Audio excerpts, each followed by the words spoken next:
agenda is posted. Are there any amendments? So moved. Second.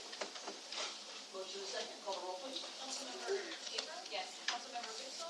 Yes. Vice Mayor Franco? Yes. Councilmember Moniz? Yes. Mayor Riva? Yes, passes 5-0. And then you have proclamation starting with the Employee of the Month. We have two different directors presented.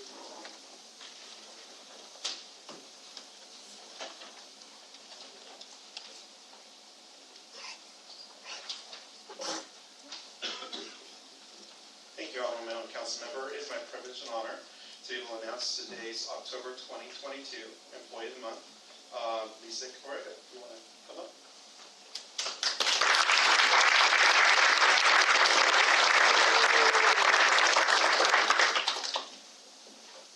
So Lisa began her career in the city of Turlock in September of 2011. Lisa is an amazing employee who is always willing to help others internally and externally. She is seen as a person that everyone can look for guidance and is respected by all. And not uncommon for people to reach out to her to fix issues or just to get her overall perspective on the situation. Her commitment to the city has been seen since entering to the purchasing division and tracking the duties that she has been completed by multiple people. Some of her personal hobbies are spending time with her family, galloping, crafting, and other adjustments, and adjusting to her daughter Alexis's buying a home and moving out and recently got her own home. Another Xavier and her husband Harold. A message from Lisa. I'm very fortunate to be able to come to work every day at the city of Turlock, as the city has given me many opportunities to grow in my career. I am thankful for the work in such a wonderful group of people that are my colleagues, but more importantly, my work family.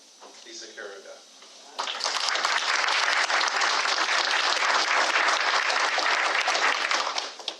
I will read from here because otherwise I will really ruin what I want to say.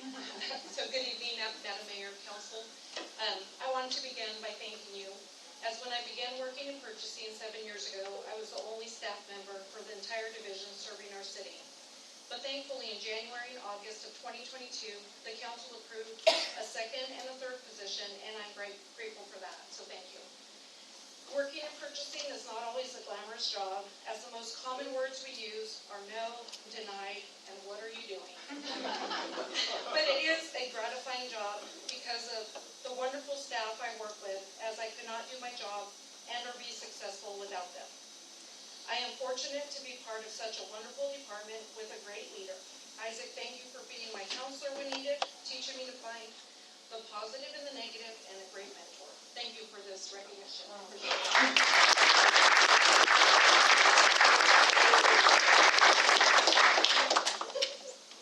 Congratulations. Thank you very much. Good, Isaac. You got props. Director Schultz.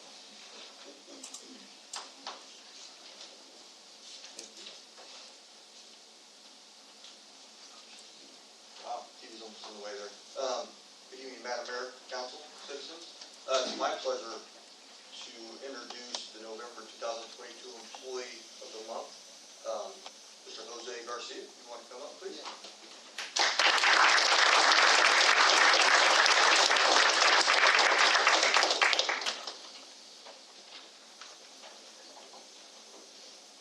Jose started with the city of Turlock in May of 2007 as a part-time maintenance worker. He was promoted to maintenance worker 1 in May 2013 and finally promoted to maintenance worker 2 in August of 2019. His peers had the following to say about him. Jose actually received 3 nominations for his hard work and dedication this period, but the following was the only nomination that was submitted. Jose always does an excellent job of taking care of the transit center. He has been doing it primarily on his own since the second shift had become vacant. He has taken on the extra workload and has even gone above and beyond, helping out recently with the Christmas parade. He's a dedicated employee that takes pride in his work and always wants everything he does to be perfect. And he does all this with a smile on his face, plus he's outwardly friendly to everyone. I definitely notice and certainly appreciate all the work he does and would like others to know too. Some of his hobbies are building beach cruisers, barbecuing, bike riding with his family and friends. A message from Jose. I'm very fortunate and proud to work with an awesome team. I want to give a big thanks to everyone in the streets departments, facilities, city hall, firefighters, police department, city council, parks recs, water collection, and of course everyone in transit, from the bus drivers, dispatchers, and administrators. Transit has been an amazing place to work. Lastly, with all the storms recently, I want to say thank you to everyone who came together and pushed through all the issues the storms brought. With everyone's cooperation and dedication, without everyone's cooperation and dedication, things could have been a lot worse. I'll hand this over to Mr. Garcia.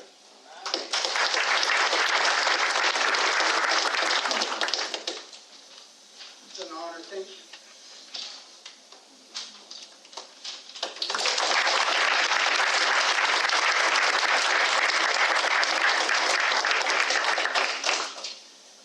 Special moments. Congratulations to both of you guys. That's awesome. All right, we will move to the Turlock Downtown Property Owners Association on the downtown benches.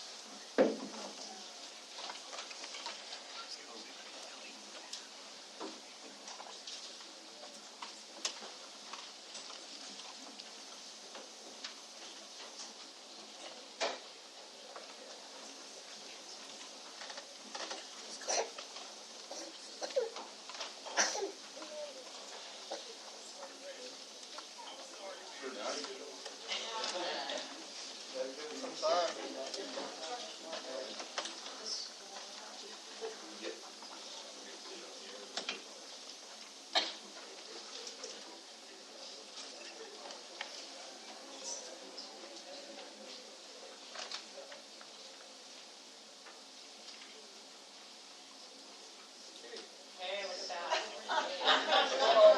Really? We did not. All right. Who do you gotta know? Clearly, the Downtown Association. You know, right, exactly.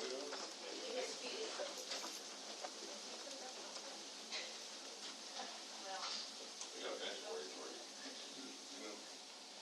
Maybe. Right.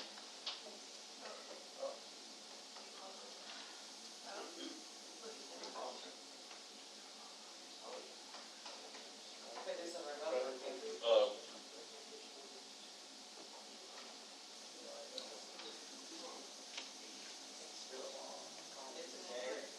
I feel like that.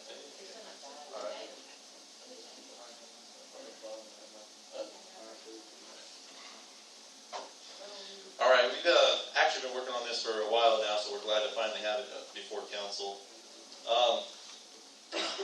Turlock downtown benches, all the benches you see downtown, they're in rough condition right now, and they're kind of an eyesore. So we took a toll of everything, of the businesses downtown who had benches in front of their establishments. And we have a couple of, as a consensus, that the Turlock Downtown Property Owners Association Board has decided to go forward with potentially removing the benches from the downtown corridor. As you can see, they're in rough condition and they get graffitied on, so it's kind of a bad sight for downtown. Sorry, I'm waiting for the slideshow to catch up. Oh, there it is. Did you guys get the slideshow and packets so you kind of know the next page?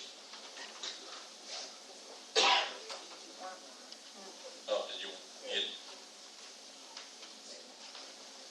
All right, so there's our bench removal survey. We surveyed the businesses, like I said, that had the benches in front of them. It was an outstanding and overwhelming yes. Everyone who has benches within a relative vicinity of the front of their doorway, all they have is issues. There's always either someone hanging out or that's the best issue is someone is overstayed their welcome. Normally it gets a lot worse with defecating or urinating.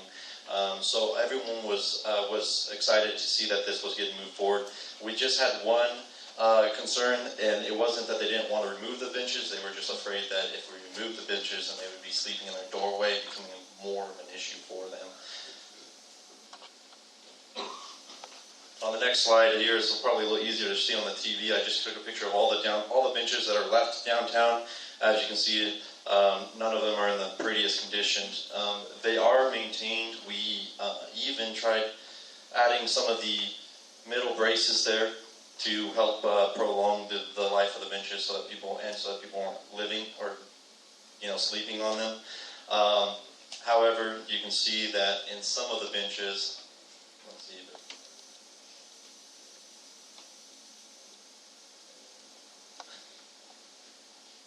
Love technology. In some of the benches, you guys can go to the next slide on your paper. That the handrails that were installed, they were ripped off, destroyed, and it just becomes a heavy maintenance cost for us on top of everything else that we have to take care of downtown right now. So they either rip them off, they graffiti all over them. Can you hit the reconnect in the middle? Ooh. Wow. We don't have that downtown. What have you been doing?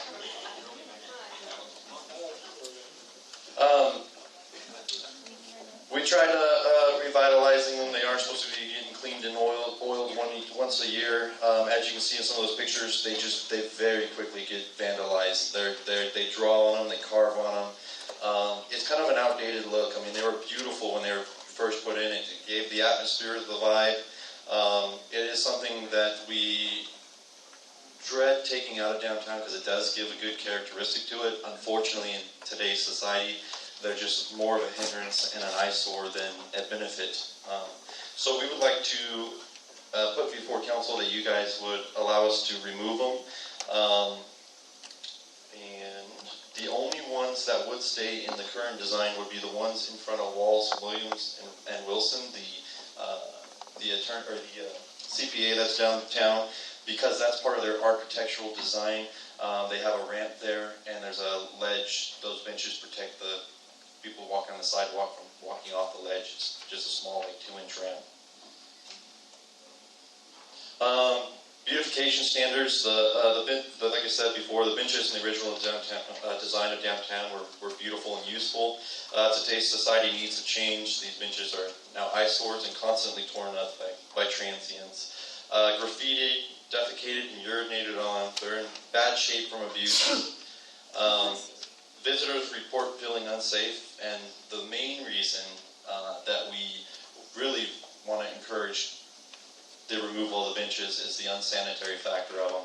Like I said before, I mean, there are several times, there's some benches there by the restaurants, and there's people sitting there going to the bathroom in the middle of the day, and you just, it's not a pretty sight for downtown businesses.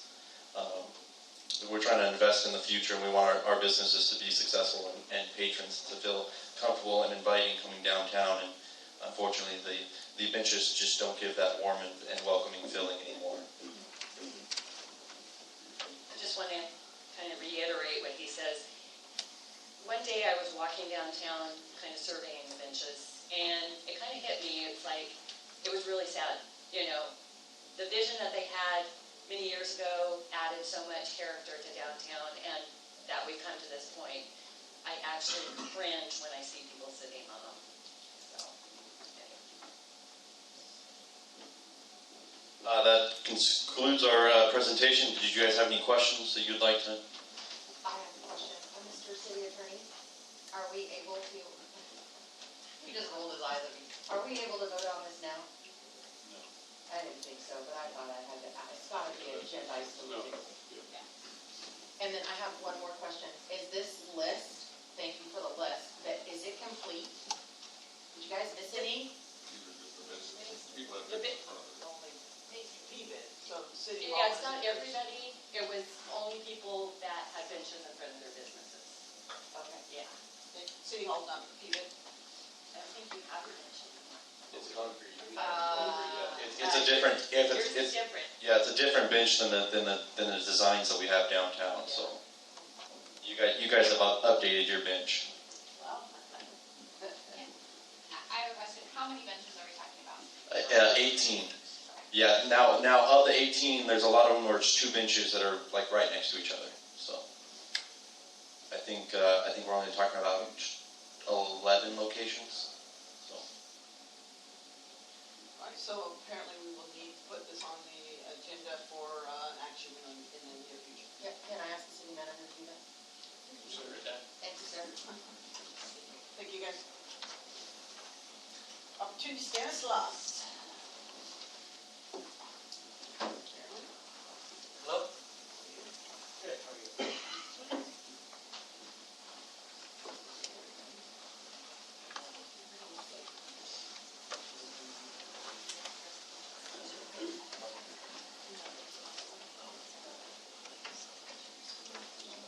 You don't do IT here, Not today. unless you want pictures of George's cars. Those are nice.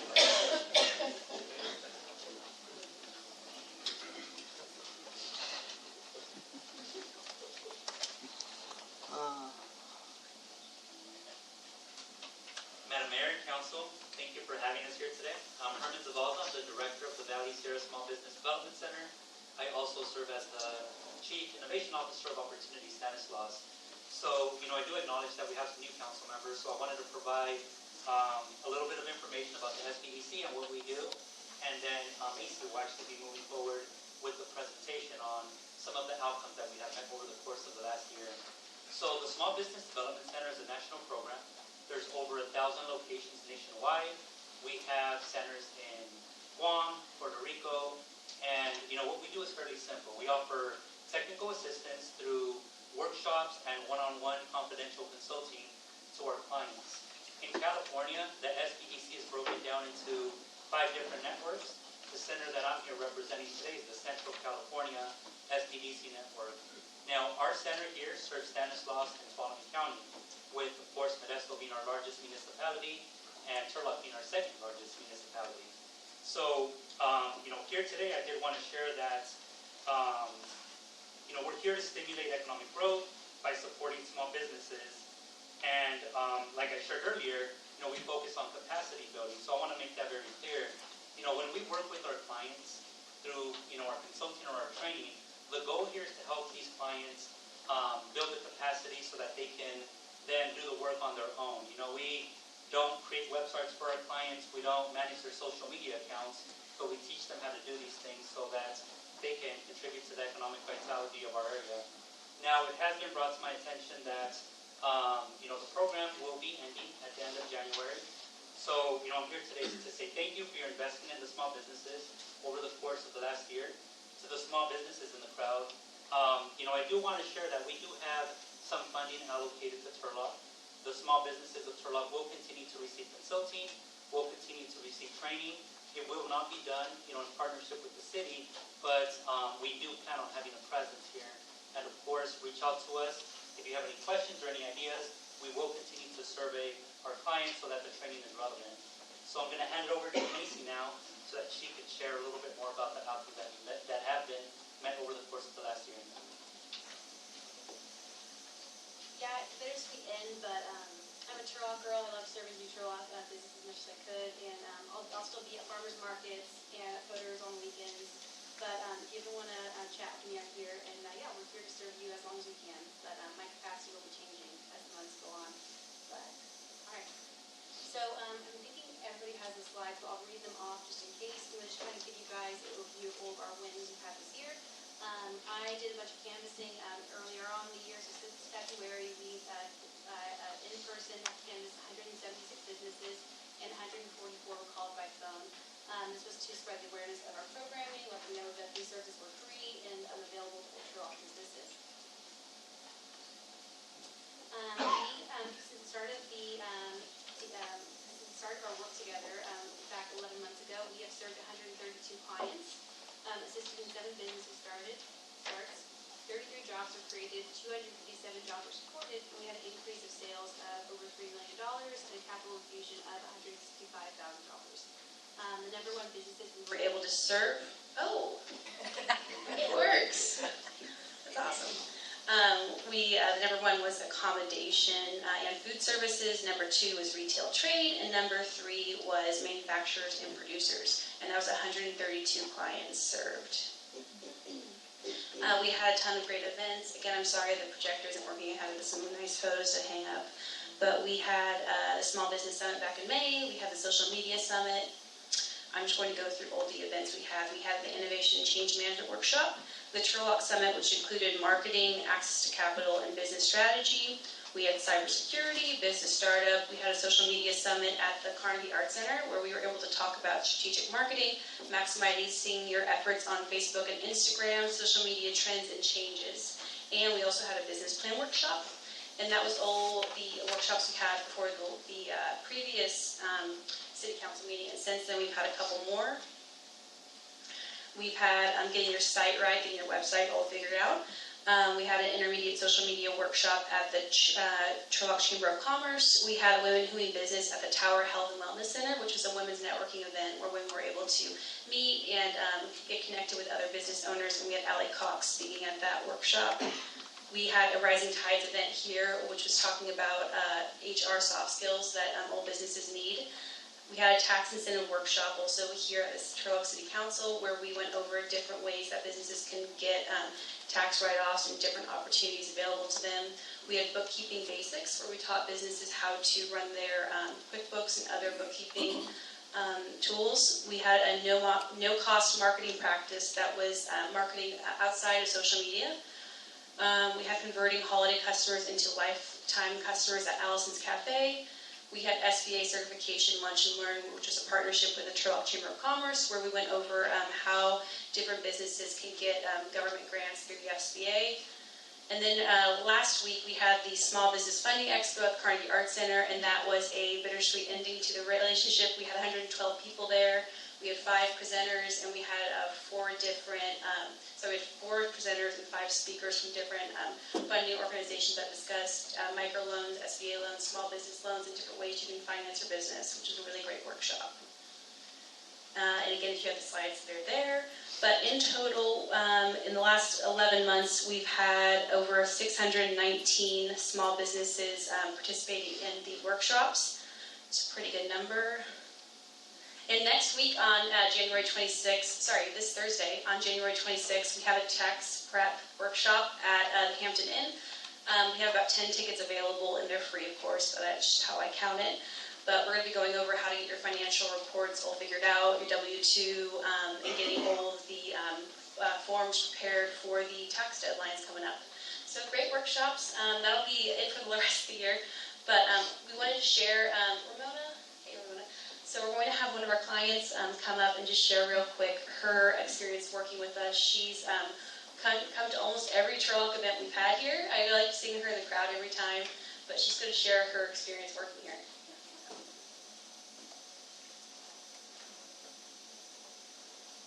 Okay, before I start, George was my ring boy at my wedding, so if I would have known, I would have brought a picture of us. Bring it in. All right. Good evening, Madam Mayor, Council, and citizens.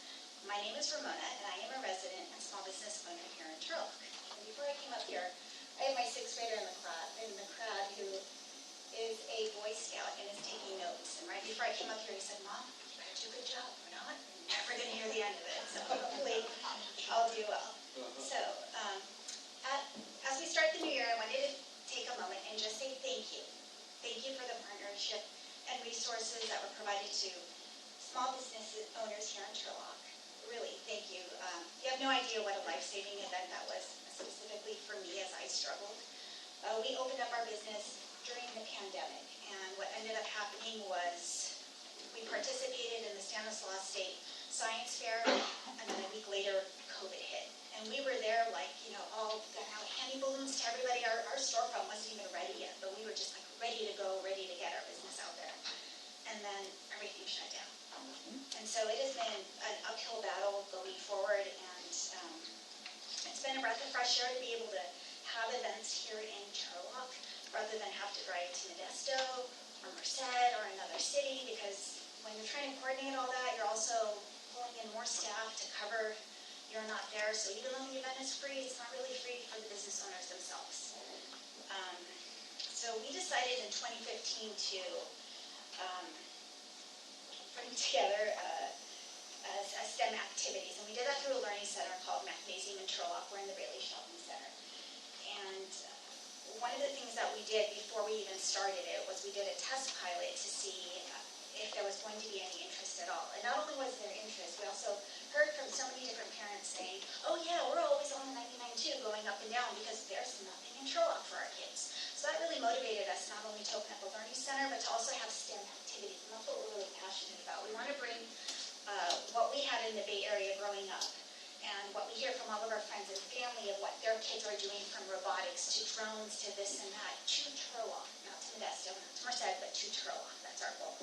So Opportunity Stanislaus has really, really helped us kind of hone in and take a look and, focus in on exactly what our business offerings are going to be, provide us with the HR resources, the mentors, all of the different workshops that I've attended, because one thing I did not know being a small business owner is how lonely it was going to be, especially after the pandemic. So when that hit, it was just so quiet, especially in our learning center, because that first year, even though we were open, we weren't even allowed to have students come in and attend. So there was nothing going on. I used to tell my dad that I would just kind of play the volume button on my phone so that it would ring every once in a while. So, we pretend like somebody just called me, So it was tough. And then we got the life-saving, support of Opportunity Stanislaus, of just coming in, doing these workshops, helping, and really supporting businesses here in Turlock. So that was something that was really, really helpful for all of us. So of all of their resources, every single time I went in with a notebook. I went out with notes of actionable items that I was able to implement into my business to help it grow and succeed. So again, I just wanted to say thank you, and I look forward to more workshops. If you have the mic, so you might as well give everybody the name of the business, the address real quick. Oh yeah, so we're Mathnasium at Turlock. We're located in the Raleigh Shopping Center next to Wells Fargo Bank. And we do we're a math learning center, and we also do STEM camps during the summer for kids. Awesome. Thank you. Thank you. So thank you, Ramona. And Madam Mayor and Council, although we cannot share confidential client information, there's numerous other stories like Ramona's. We did create an economic impact here in the city of Turlock. We want to continue having a presence here. Turlock's a big client for us. The city of Turlock is an awesome partner. So, we reassure you that we will continue having a presence here, and we're open to collaborate. So, again, thank you so much for your investment, and we appreciate the partnership. Thank you, guys. Any questions? Thank you so much. Oh, I'm sorry. Can you come up, please, now that the mic's working? Thank you.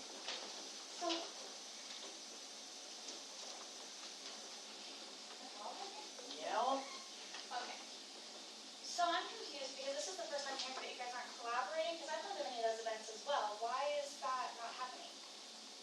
Am I allowed to ask why? Sure. Why? Anthony, do you want to come up? Just real quick, is there anybody else that's going to ask a question? Okay, so you can go ahead and have a seat in our economic development. I'm sorry, I might have another question for him. Oh, okay. You usually do all your questions and then we do that question thing. So one of the concerns with the program was that we want to be able to measure the results of the program. So we wanted to see the name of the businesses that are being served and other data so we can measure the results of that.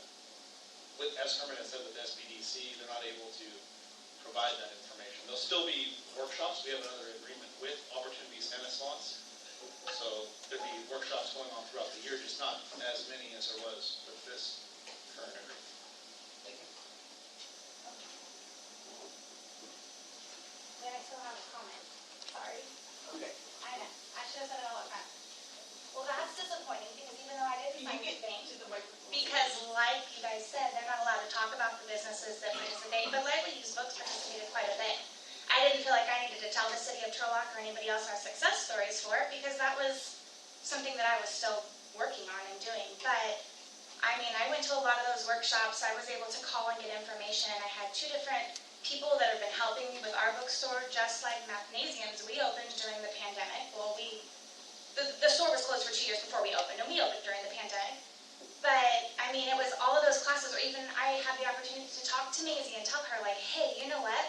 It'd be really nice if you guys had a workshop that told us how to prepare for Q1 for next year. And the next thing I knew, that was on the docket, and that was amazing. It was a great program. So to hear that it's because they weren't allowed to share those success stories really breaks my heart, because I didn't want my success story shared with you guys. You guys get my taxes and my the money that I bring in for there, and I pay my business license, and that should kind of be all that you guys know, is like, hey, Lightly Used Books is still here and open. But the fact that you needed to know who and where those funds were going to is kind of disappointing, because the city of Turlock passed that, you guys passed the bill for your employees to be able to have special leadership classes and mental health classes, and as a taxpayer, knowing that that money came from A1, Measure A funds or whatever, I'm not asking you guys, hey, who's taken advantage of those funds? I want a list of what employees have been using that. I think it's kind of unfair that that was the measuring stick that was taken for that.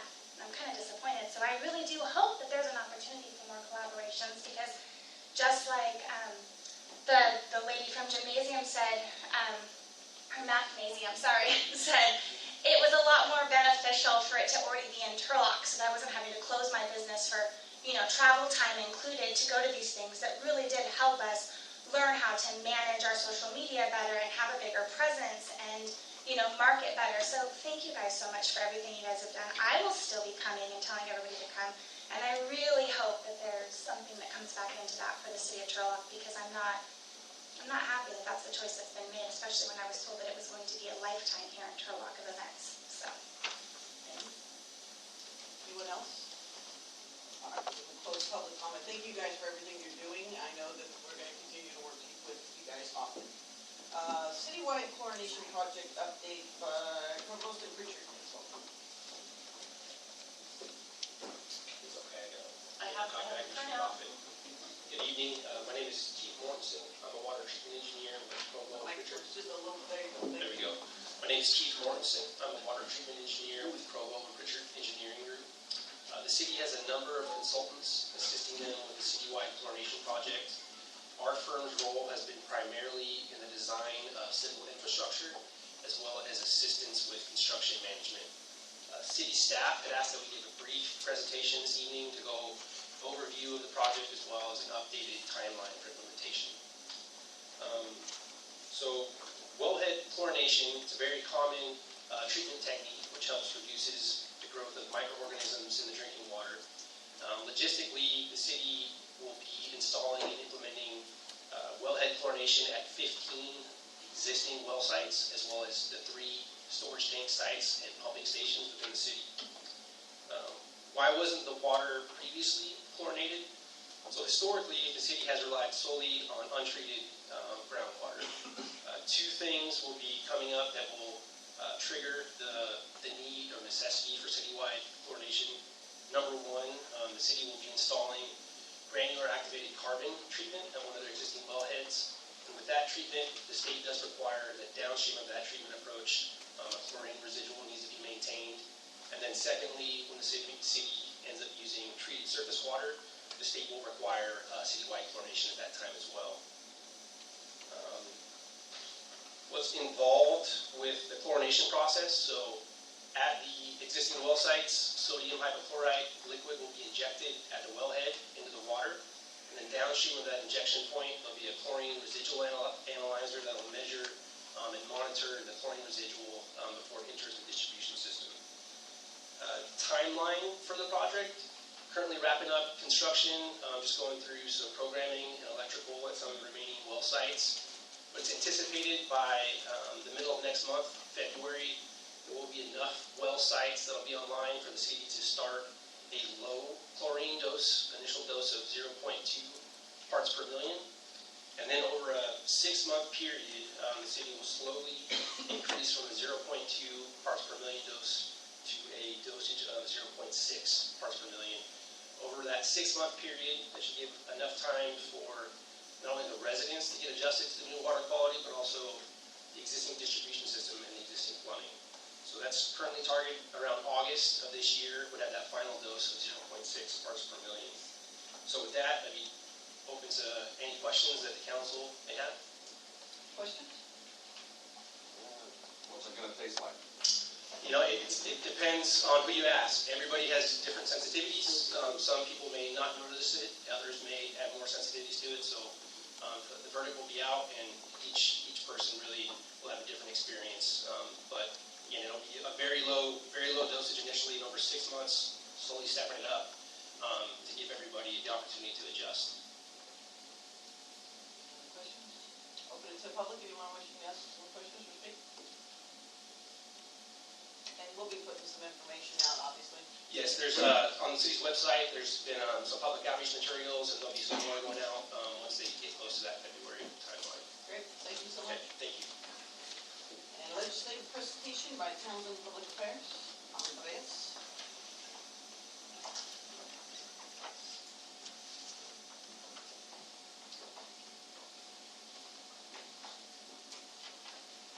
We are not doing the grant. We got nothing. All right.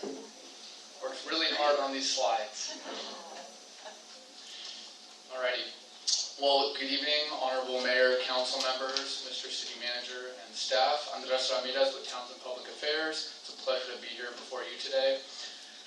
Really, just of this presentation, I want to talk a little bit about who we are, our firm, Townsend Public Affairs, what we do, give a high-level overview of the legislative process, talk a little bit about success on a day-to-day basis and how we interact with the City of Turlock, and give a little bit of a sneak peek into the 2023 legislative session. And then after that, more than happy to go into any questions and address any questions or concerns you all might have. So first of all, about Townsend Public Affairs, who we are. Our firm is made up of 15 state and federal lobbyists and grant writers with really diverse backgrounds, different policy expertises, and really robust relationships with legislators on the state and federal side, as well as with state and federal legislative agency and departmental heads. Our team has folks coming everywhere from Capitol Hill, being legislative directors for Congress members, folks that were chief consultants in the state legislature for policy committees, folks that worked in municipal government, folks that worked for legislative leadership.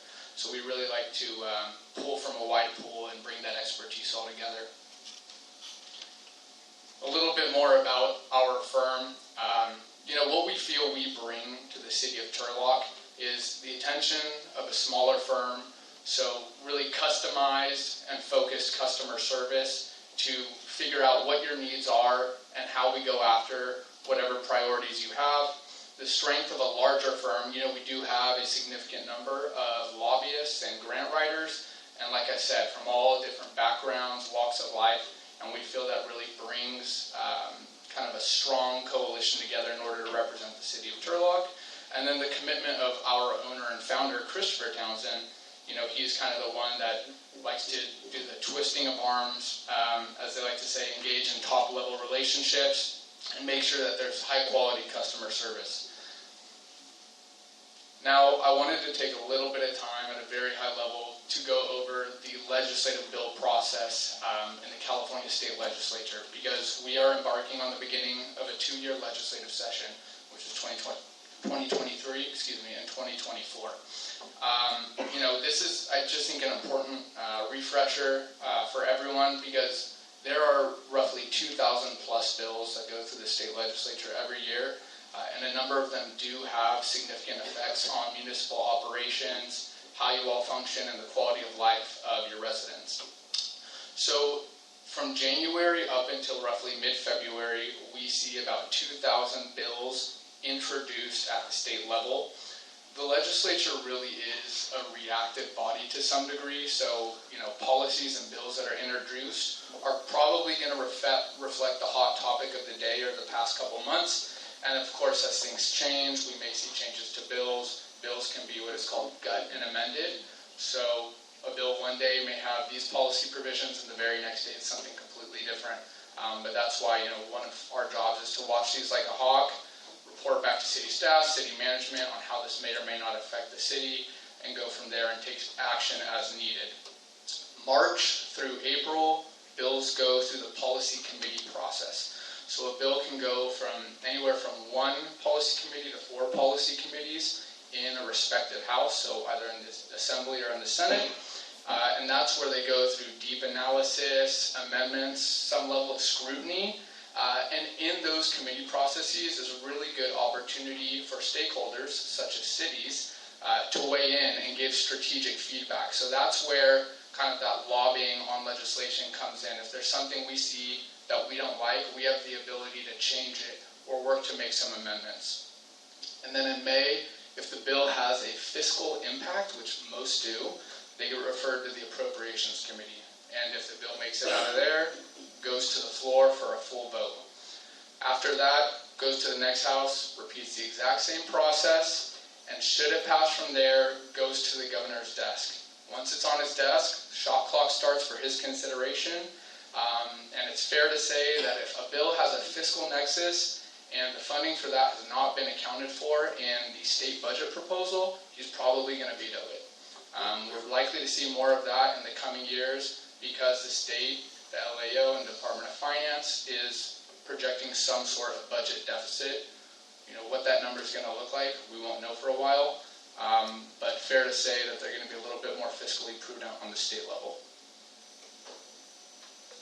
Now I wanted to talk about kind of timeline again, but something that's a little bit more exciting and relevant for us and our efforts is what a timeline looks like for budget requests. So I want to start on the state level. In the state budget, there is something called direct appropriations or earmarks, which is a slang term, and that is working with the legislative delegation in order to get money for priority projects within a jurisdiction. So these are typically funds that local agencies can go after strategically. Typically public agencies, the state does not give this money to private entities.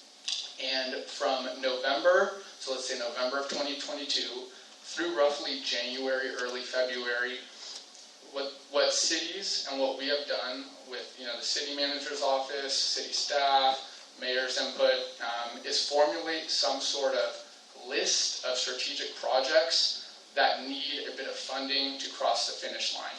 So, for example, in Turlock, some of those priority projects include the Columbia Pool Project, Montana Park Project. There are a number of sewer and storm drain expansion and replacement projects, a regional sports complex, and then an emergency homeless shelter. All things that are either in the works or at a conceptual level that the city may need some help getting funding for. So we formulate that list, and then in January or February, submit that formal list in a formal letter to our state legislative delegation. So that would be your senator, Senator Marie Alvarado Gil, and then your new Assembly Member Juan Alanis. After that, we work to set up meetings with the legislators, their senior staff, and talk about it with them, go through the process, explain why this funding is needed, and really give them the hard and clear facts as to why we need to partner with them to secure these funds. And then in February through May, it's a process of briefing relevant stakeholders. So for me as your advocate based in Sacramento, that's going over to the state capitol, having conversations with budget committee staff members, different members of the legislature, leadership, pro tem's office, speaker's office, to convey that same message. Hound over and over again why this funding is needed.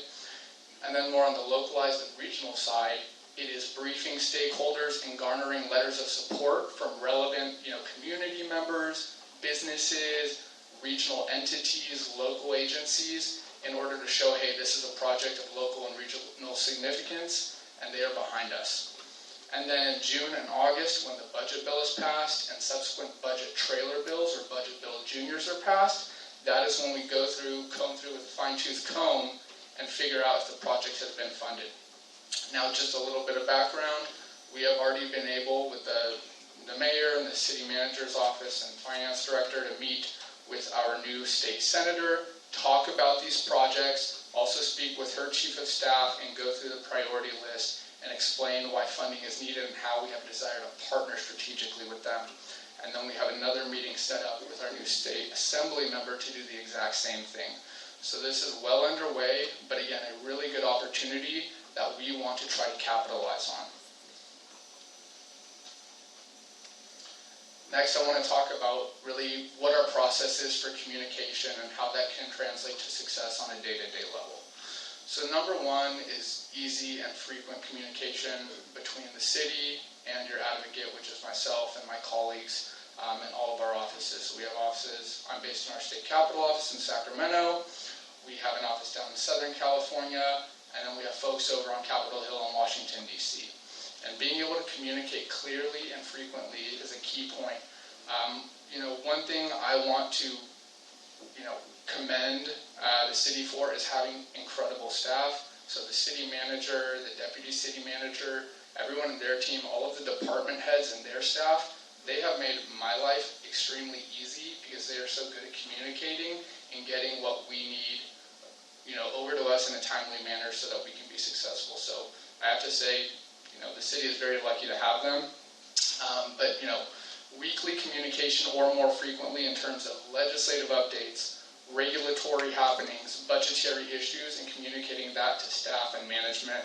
And then, of course, sending monthly reports on activity, and then grant opportunities we've identified that we may want to go after. Another thing when it comes to success on a day-to-day is relationship development and maintenance, and then active lobbying, and I kind of touched on this earlier, but weighing in on bills and the policy process. All of this is done with the goal of elevating the profile of the city of Turlock, right?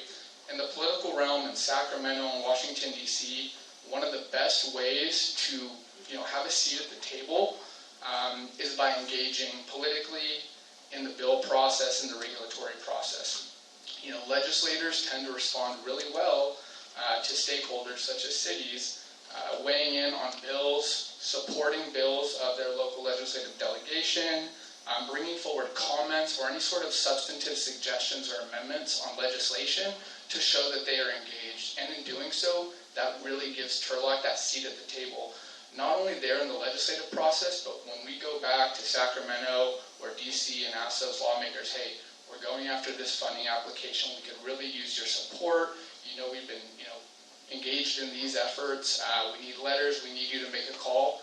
They already know who we are because we've been there, we've been supporting their bills, we've been weighing in, and that makes it a whole lot easier for them to partner with us when it comes to strategic funding initiatives. So that's one thing we really like to do.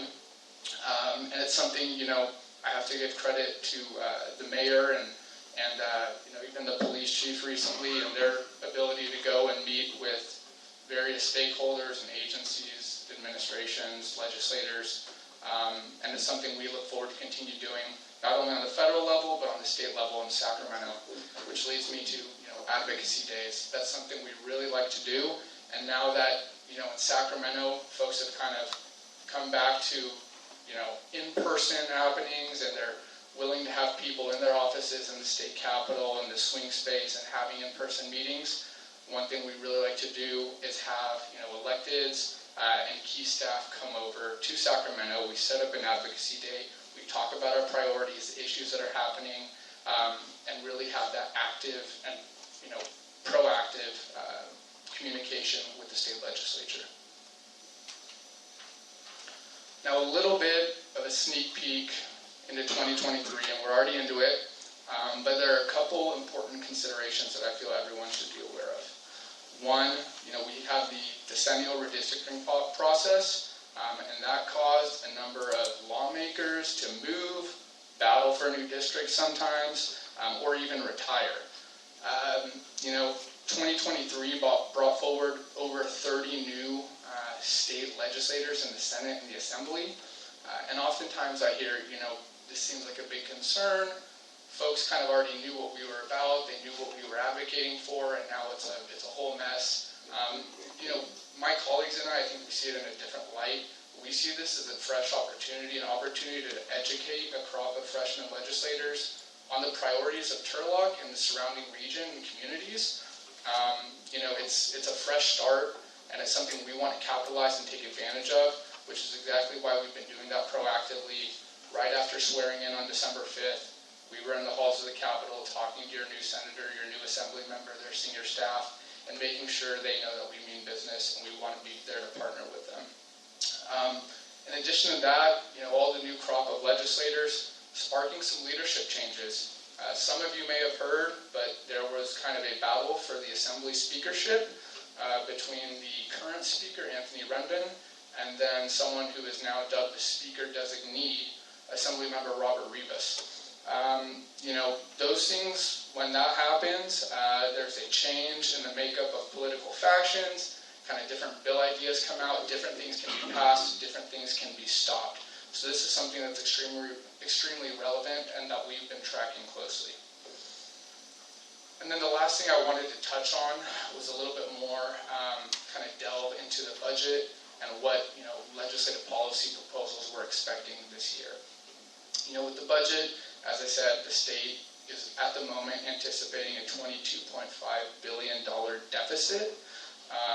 If this holds true, what it means is there's likely to be a shift to or cuts in some state funding programs, including programs which local jurisdictions or businesses, nonprofits, individuals can benefit from by competing for competitively.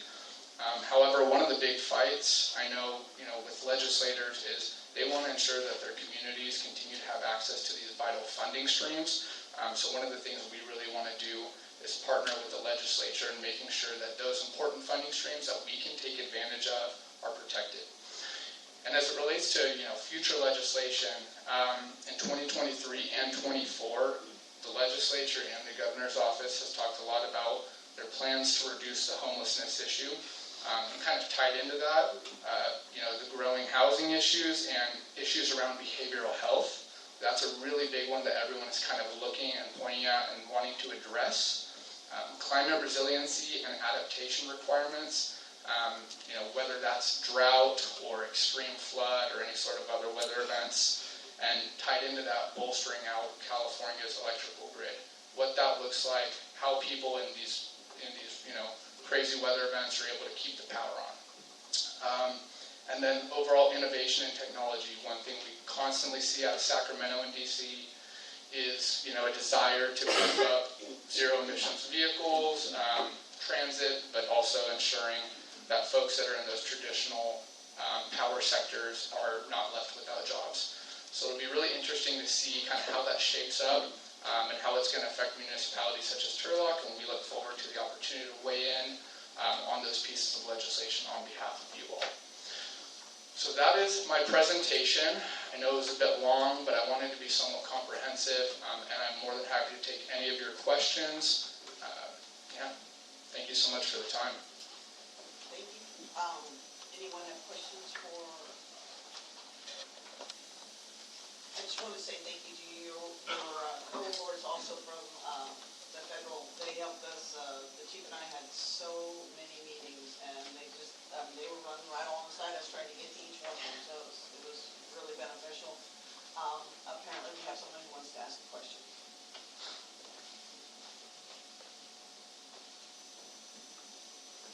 Yes, Mel Treeweiler, just a quick question. Thank you for the presentation. It was very informative and very well done.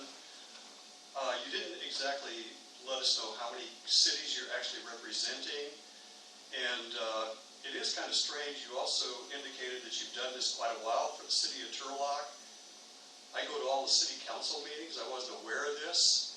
There's a lot of things that the citizens aren't hearing about that's going on in the city of Turlock, which kind of surprises me and has nothing to do with you. But I really think it's a good thing. I'm just wondering what else the citizens can do, not just the elected officials or even staff members. As a citizen, I try to be very active, and I'd like to take part in this and represent the city of Turlock as a citizen of Turlock. How can I do that? Thank you. I'm happy to.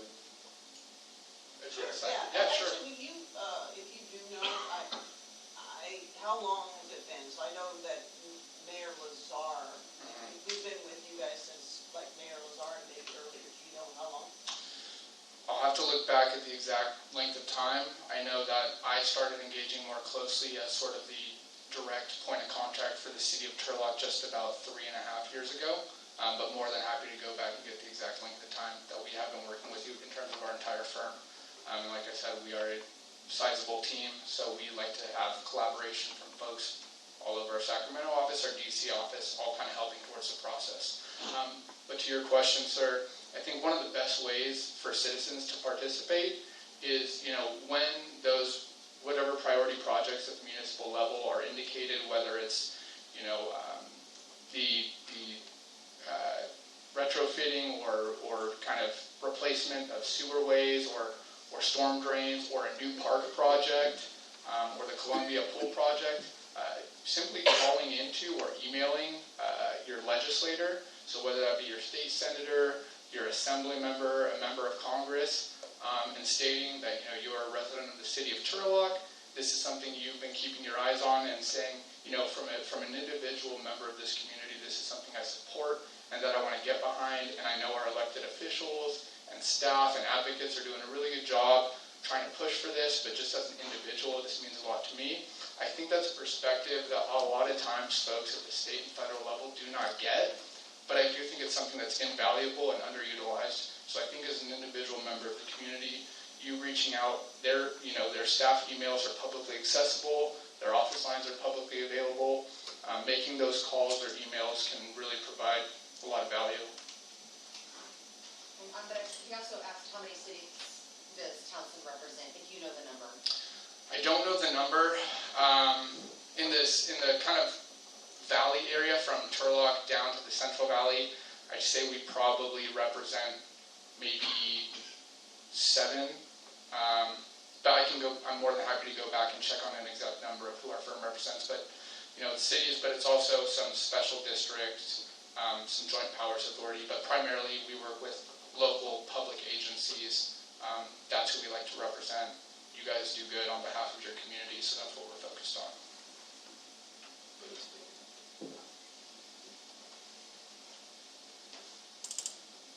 Yeah, I have a question.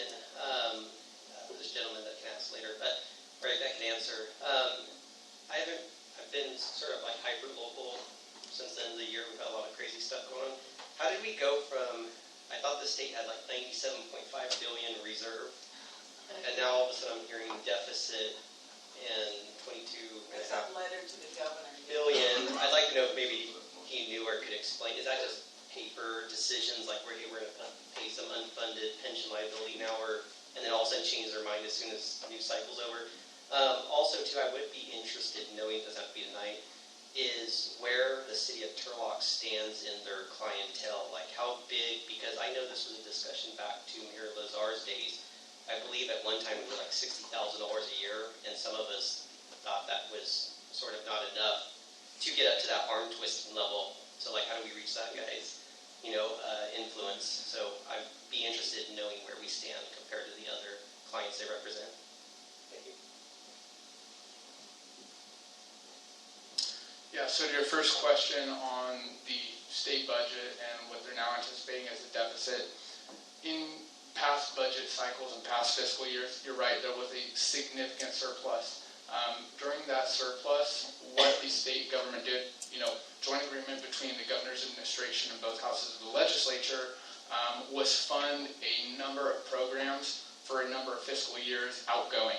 So, for example, the budget was passed in 2022 of last year, and they programmed out dollars, let's say, to the Natural Resources Agency in the amount of $48 billion, which is a number they did over the next 3 fiscal years for various different programs, some just to go to ongoing operations of the agency and their sub-departments, and some to competitive grant programs for climate adaptation, land acquisition, what have you, parks, all that sort of thing. In addition to that, there was a lot of payoffs of existing debt, and furthermore, putting money into the rainy day fund and reserves. So quite frankly, one of the things that the state is looking to do right now, and something that I was able to confirm in a recent conversation with the Assembly Speaker, was taking their current reserves, which are roughly $23 billion, so it barely just covers the anticipated deficit that we have right now. Of course, we don't know if that deficit is going to grow, or if it's going to shrink, or if it might turn into a surplus. One of the other things that the speaker did mention was, no one really knows which way the economy is going. In 2020, they were anticipating the largest deficit in state budget history, and then come August, they had more money than they knew what to do with. So it's really difficult to kind of piece together every little bit, but kind of at the end of the day, it was spending, some might say overspending on existing and new programs, but then also stashing away rainy day reserves so that in the situation where we have a budget deficit in future years, like they're anticipating right now, they could kind of cover that.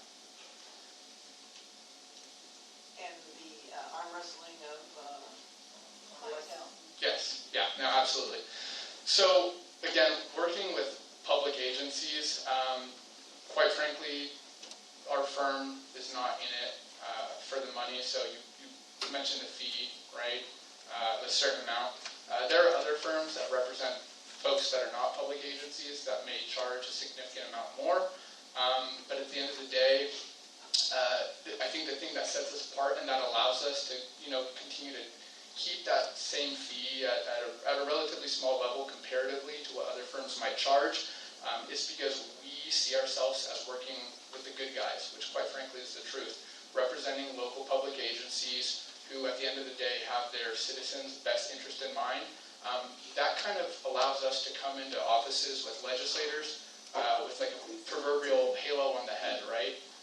Maybe it's a bad analogy, but quite frankly, in Washington and in Sacramento, oftentimes you kind of get the same old crew of stakeholders coming in, and it is refreshing for legislators, their senior staff, and the administration to see someone coming in and working for the communities that are also their communities, right? So they have an inherent, they're kind of naturally bought into wanting to side with local public agencies because they do well when their local public agencies do well, if that makes sense. Thank you. Yeah, my pleasure. Outstanding. I appreciate all the work you did and have been doing with us. And someone asked me about the trip to DC, and I summarized it to it's networking and communication. When you can go into an office and you know the people there, you've already talked to them, you have a commonality. You guys are exchanging, your federal and your state people are talking to each other and to your clients. It's helpful. I was absolutely against you guys back in the day. I thought, what are you doing? Even until 4 years ago, you guys know the story. I met with you and I was like, what do you do for SRWA? We don't even know about it. If we're not communicating our needs, then they can't do anything for us. But since we've started this relationship, we're talking all the time, we're talking to staff, it's been very beneficial for us. And I appreciate you guys. Well, we really appreciate the partnership, and again, appreciate the opportunity to present to all of you tonight, and thank you for all the questions from the public as well. Thank you. All right, we have some people that filled out this for public comment, public participation. So I will start with library.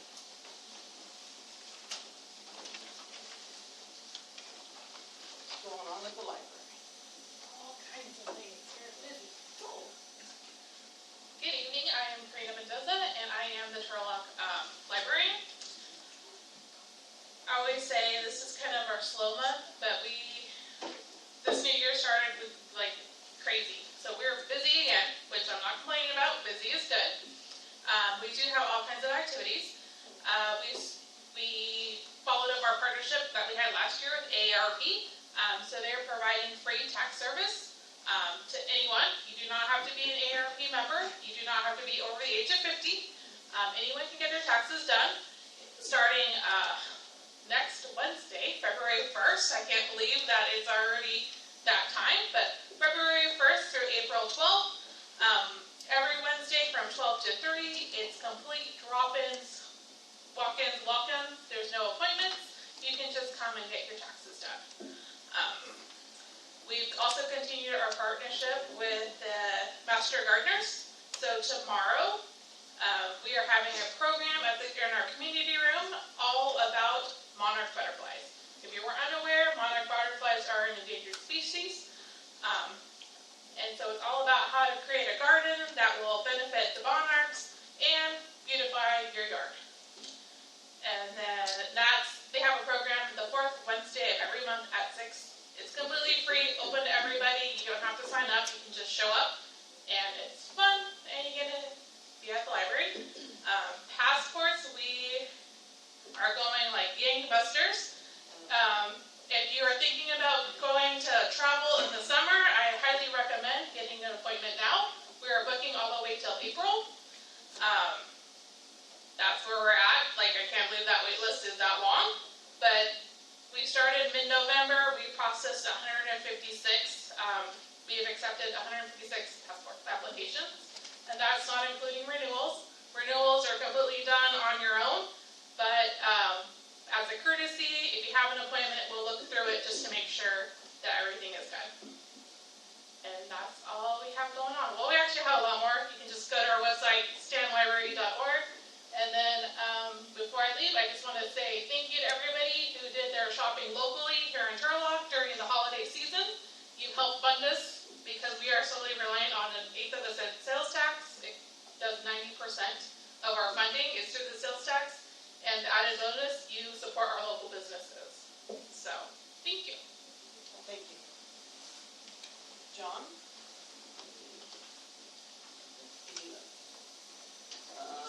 Jennifer.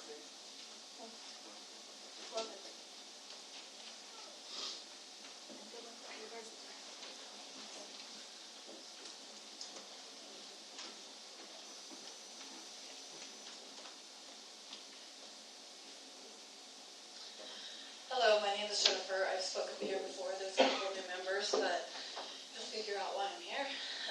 On November 1st, 2022, I received a phone call from the Chief of Police that my rights and access as a volunteer had been suspended. I was not the only volunteer that received a suspension of rights that day. We could no longer evaluate, network, or even transport dogs at the Turlock Animal Shelter. I've told the council every time that I've spoken here that management did not want us there. So this was eventually going to happen. If everything was being done above board, why would you not welcome the help of rescue volunteers? Volunteers that have proven that our efforts saved lives. Yet still, they don't want us there. Why? I hope this is the question on your mind right now. Sadly, after our first meeting with the shelter staff, and after speaking at this city council meeting, it became very apparent that their priority was themselves. They told us that in speaking out, we had not only offended them, but we had made them look bad. And that could we really expect them to now work with us? Let me be clear, that was exactly my expectation. I expected professionalism from public employees. Prior to speaking at City Council, we had already been made aware that previous attempts to work directly with management, bringing up the standards to a humane and acceptable level, had been met with an absolute closed door. Staff was not only comfortable speaking out, they believed that their jobs would be put on the line. Rescue personnel feared the loss of access to animals at the shelter if they spoke out publicly, meaning coming here and talking to you. It is now clear that those fears were valid, that they were very real consequences. In an environment of intimidation, threats, power, and control, this is very concerning coming from employees that are public servants. People employed to serve the people and the animals in their community. Supervisors and managers that are trusted to act above board. The suspension of our access as rights as volunteers is clearly retaliation for speaking out. I want you to hear this part very clearly. It is a violation of Section 1983 of the state municipal government to take action designed to prevent or intimidate people from exercising their First Amendment rights or punishing them for doing so. And there can be no dispute that complaining about inhumane conditions at an animal shelter is a constitutionally protected right. Volunteers, rescuers, and any member of the public cannot be banned from a government shelter because he or she criticized shelter management, complained about practices and procedures, or posted information online, posted information online that officials believe is unflattering. Volunteers and rescues not only have a First Amendment right to speak out, they have a constitutionally protected right to demand that the government correct the wrongs that are identified. We are all well within our rights to speak out. We can speak out at the public, we can speak out at the shelter, we can speak out online, we can speak out at the city council without retaliation.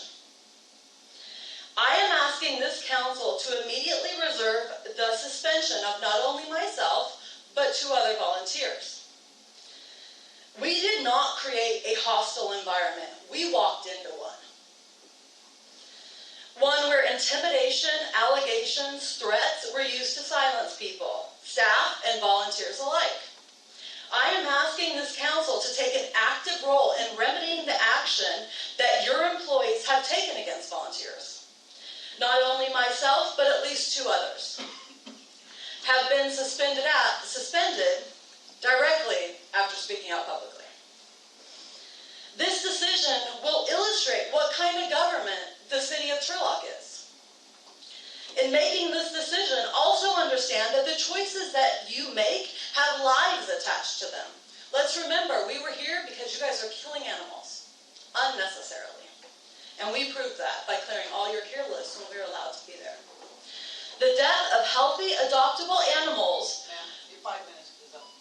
Okay. Thank you. Nope.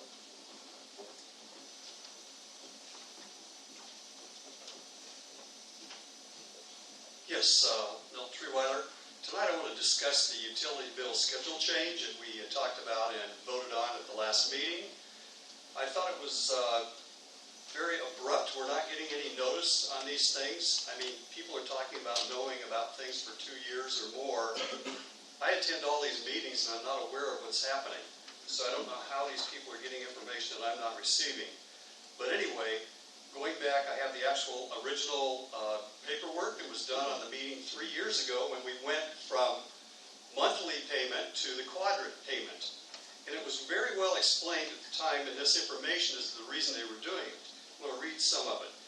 Agendizing staff to implement a quadrant-based utility service billing cycle for garbage, sewer services, and water services in accordance with the California SB 998. Discontinuation of residential water service was one of the primary reasons. On several key components of the new legislation is offering delinquent customers alternative payment due dates. This is one of the features. Alternative payment due dates, moving toward quadrant-based billing on a weekly basis by service period cycles would allow finance a flexibility to offer alternative payment due dates to those in need. These are things that came up in the original paperwork. In order to make a change toward a weekly utility billing cycle by quadrants, there is a need to change the wording of the municipal code regarding the due dates for the utility bills. California SB 998 requires public utility providers to offer customers an alternative payment due date. The suggested changes to quadrant billing cycles will allow finance the flexibility to give customers an alternative payment date in an effort to avoid disconnection. Additionally, it's been the practice of the finance department to require payment of all known past due and bad debt balances owed to the city when starting a new account for a returning customer. The addition of specific language is required to payment of the customer's past due debt, either in full or on a formal payment plan, will ensure the city will receive compensation due for any services previously rendered. And I'm worried if we go back to this monthly thing, does that mean people who have debts are going to be forgiven? The amount was $1,200,000. We're going to forgive that? I don't understand this. The next thing on here is flexibility in utility billings will help provide optimal customer service and even out peak times and due dates for delinquent events. Currently, finance bills on a monthly cycle where there are 20,000 customers are billed and are due at the end of the month. In an effort to even out the flow of these peak times, a weekly billing cycle will break the city into 4 areas or quadrants and assist in evening out the impact to the finance and municipal service department. I'm being told that this is going to make it easier. It's going to make it more difficult to do this on a monthly basis. Quadrant billing will allow the city to spread out due dates for 20,000 utility accounts on a monthly to a weekly basis. Therefore, billing cycles, due dates, and shut-off delinquent accounts will be quartered and much more manageable for all the staff involved. So it's going to make it easier. That's why we went to the quadrants. Delinquent customers will be allowed, by request, to opt for a billing cycle that will allow on-time payments to avoid pending discontinuation of water services as required by SB 998. So we're just going to not allow people to make these decisions? updating the municipal code to allow updating the municipal code. I heard no mention of the municipal code on at this last discussion at the last meeting. It didn't say anything about municipal code. We're going to have to change the municipal code as far as I can see, and I'd like our attorney to look into that and see if it is a requirement of municipal code, because that was not mentioned at the last meeting. But updating the municipal code to allow the changes for monthly to weekly billing gives the flexibility to enact a much-needed progress change and comply with state mandates. There were very specific reasons. And by the way, that was brought up 2 years before they passed this. I only heard about this about 2 days before you brought it up. I don't know what, I mean, would you please tell me where you get this information? It's just coming out bang, bang, bang. There's no preparation. You say this is open government. I'm not seeing open government here in Turlock, and I've been a citizen here I was born here a long time ago. Thank you. If you want to have an offline conversation with Director Marino, that might be helpful for you. Anybody else who did not fill out a card for public comment? I'm sorry, Ron, you did. My apologies. I usually don't. So you're probably. What the heck? Okay. Well, good evening, everyone. Madam Mayor, council members, city staff. I hope you get well, George. If you could pull consent item K concerning red card. And I know you usually like to know our question. I have one specific question about that. I thought that there was a overhead, that's probably not the right term, but an overhead fee that had to be paid to the Modesto organization. I forget the name. I should know the name. I think it's the same last name. Yeah, that's why I should know the name. But yeah. So in the staff report, it talked about $500,000 and $25,000. Okay, haven't we actually spent more than that because of the overhead money? And I thought I heard one time that we actually paid the overhead money for the entire $1 million that we were thinking of paying, that we paid that up front. And if we did, can we get back the portion of the overhead for the $475,000 that we're not spending through red card? So that's my long-winded question. Okay. Also, garbage and recycling. I saw this question on Nextdoor and kind of reminded me of something about that. You know, they came up with new regulations for putting food scraps into the yard bin and other things like that. And we were told that we were going to get things in the mail or something like that, instructing us about those changes. So I don't think that has happened. So when is that going to happen? Questions were being asked on Nextdoor about that.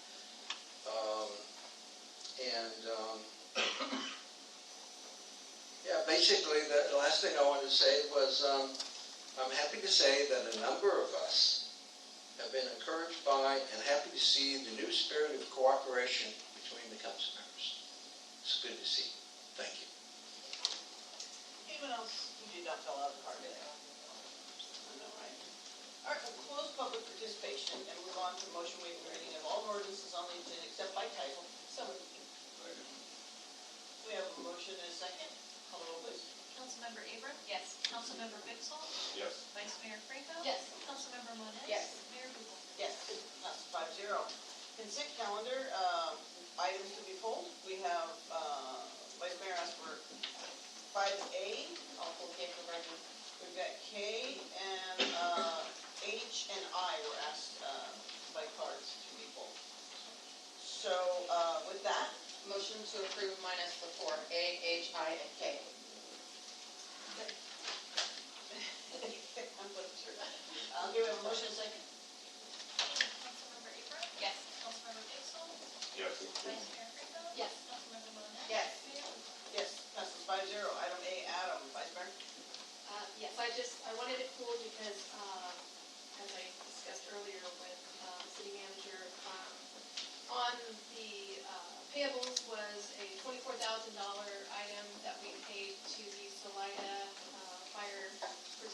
district for a fire truck.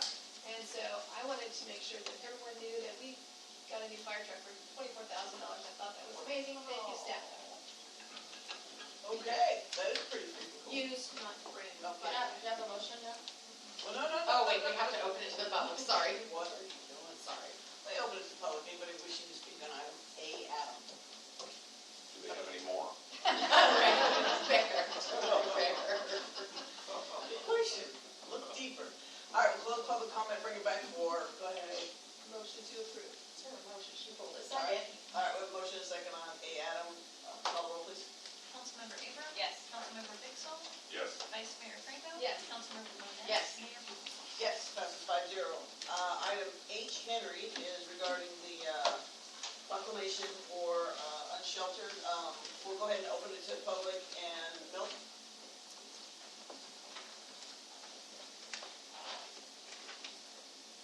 Yes, I'm speaking on the proclamation on the 2-year, which was initially came out 2 years ago.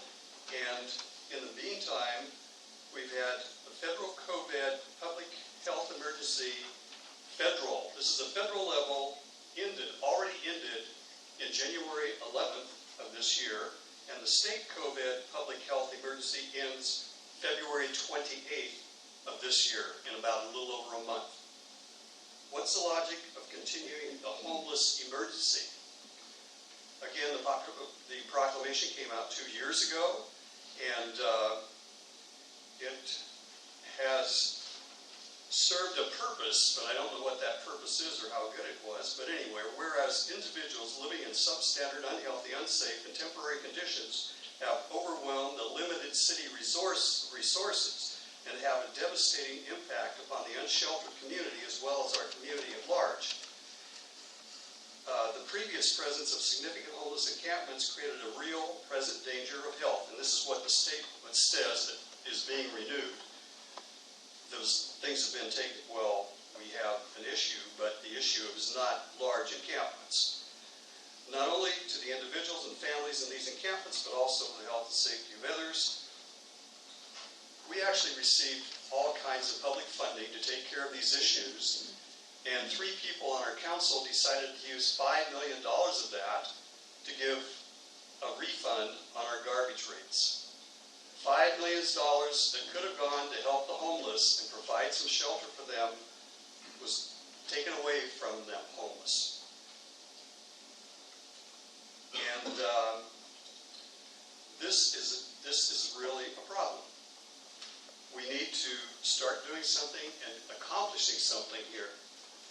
So what I'm going to do is I'm going to read a quote from Eric Kane, and what it really does, it summarizes what is happening on our council, or has happened on our council in the past.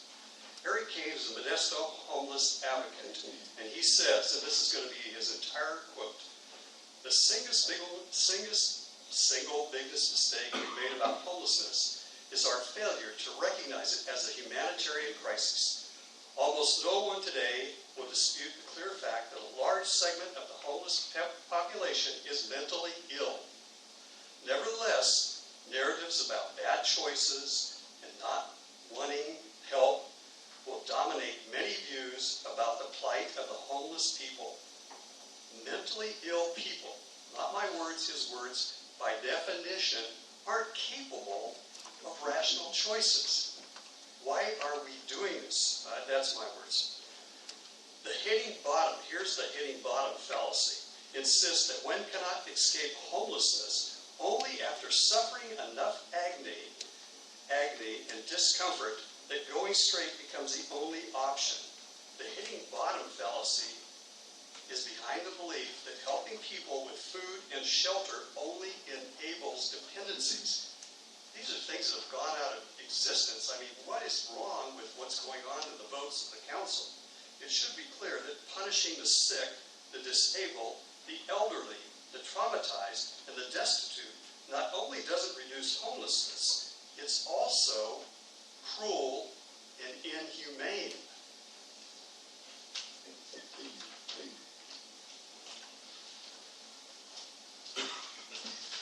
Providing several safe underground encampments with toilets and running water would allow service providers and law enforcement to access permitted campsites. We would permit these campsites so they had a place to go.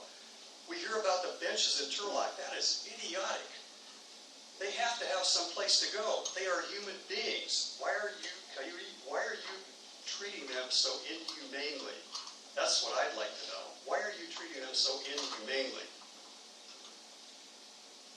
So the law enforcement has access to permitted camps for far easier than they can chase the homeless people around town.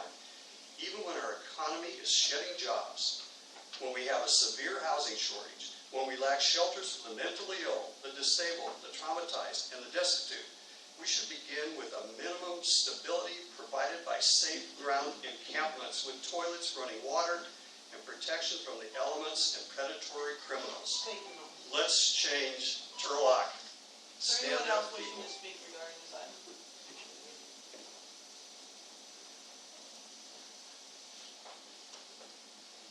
Yeah, I'll speak on this because I know you guys probably won't or can't, but the emergency, being downtown a lot, I still think it's an emergency. Obviously, when people, I wish we could keep the benches. I was someone that actually would like them there, but it's not sanitary. Like, it is gross and we see it. So, I don't know what the answer is. That's what I would think would be the emergency, is because we might have to make some tough calls that can only happen under those parameters. I believe that was the case, whether state, federal, or here. Also, too, even with Newsom's proposed budget, I just looked it up because I was looking at what Joan said. $2.7 billion for emergency rental assistance. That's emergency. That's where we're going to be facing even more. So I think that says it even with the state. And we're in the middle of the state. That's some of the problem, too. We can't escape it. $2 billion for affordable housing production, $1.4 billion for overdue utility bills. And by the way, that $5 million, I had actually debated how to use that as well. But it is justified, and it's actually in line with Newsom's budget and what he's prioritizing. Because we're in the same boat, and we're in California. So I do think it's an emergency, and I still want it to be addressed as such. Anyone else? Mom?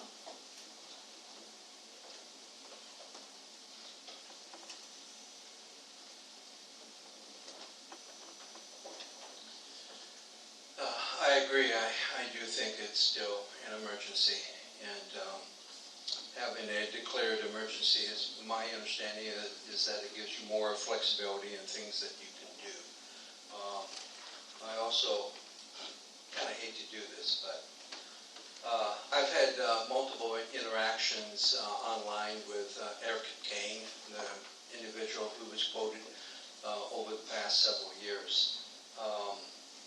Just to give you, now, don't take me wrong, I do not question his concern for the homeless, okay? So, don't take me wrong.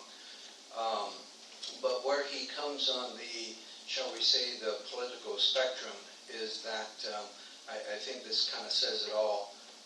When talking about the homeless, he describes Los Angeles as a conservative area, okay? So, if he thinks Los Angeles is conservative, I think that kind of says it all.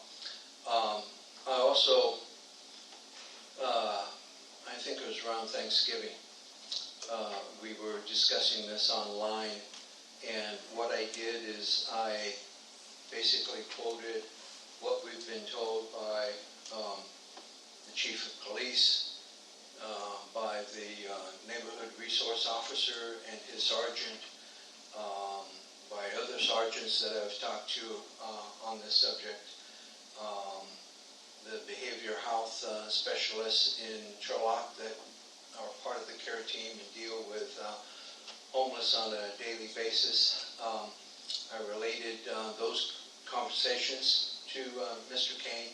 I also quoted, and I've done it previously here, there was a formerly homeless individual in Turlock who was homeless for 10 years, a drug addict, and he finally got out of homelessness, and what shocked him into getting out of his homeless situation, actually was not being arrested and being in jail for 6 months, but he actually was literally sleeping in the gutter and almost got ran over by a garbage truck. And that scared him so much that he said, no, I'm not going to do this. Now, fortunately, he still had his children and his parents, so he had some family connections to help him.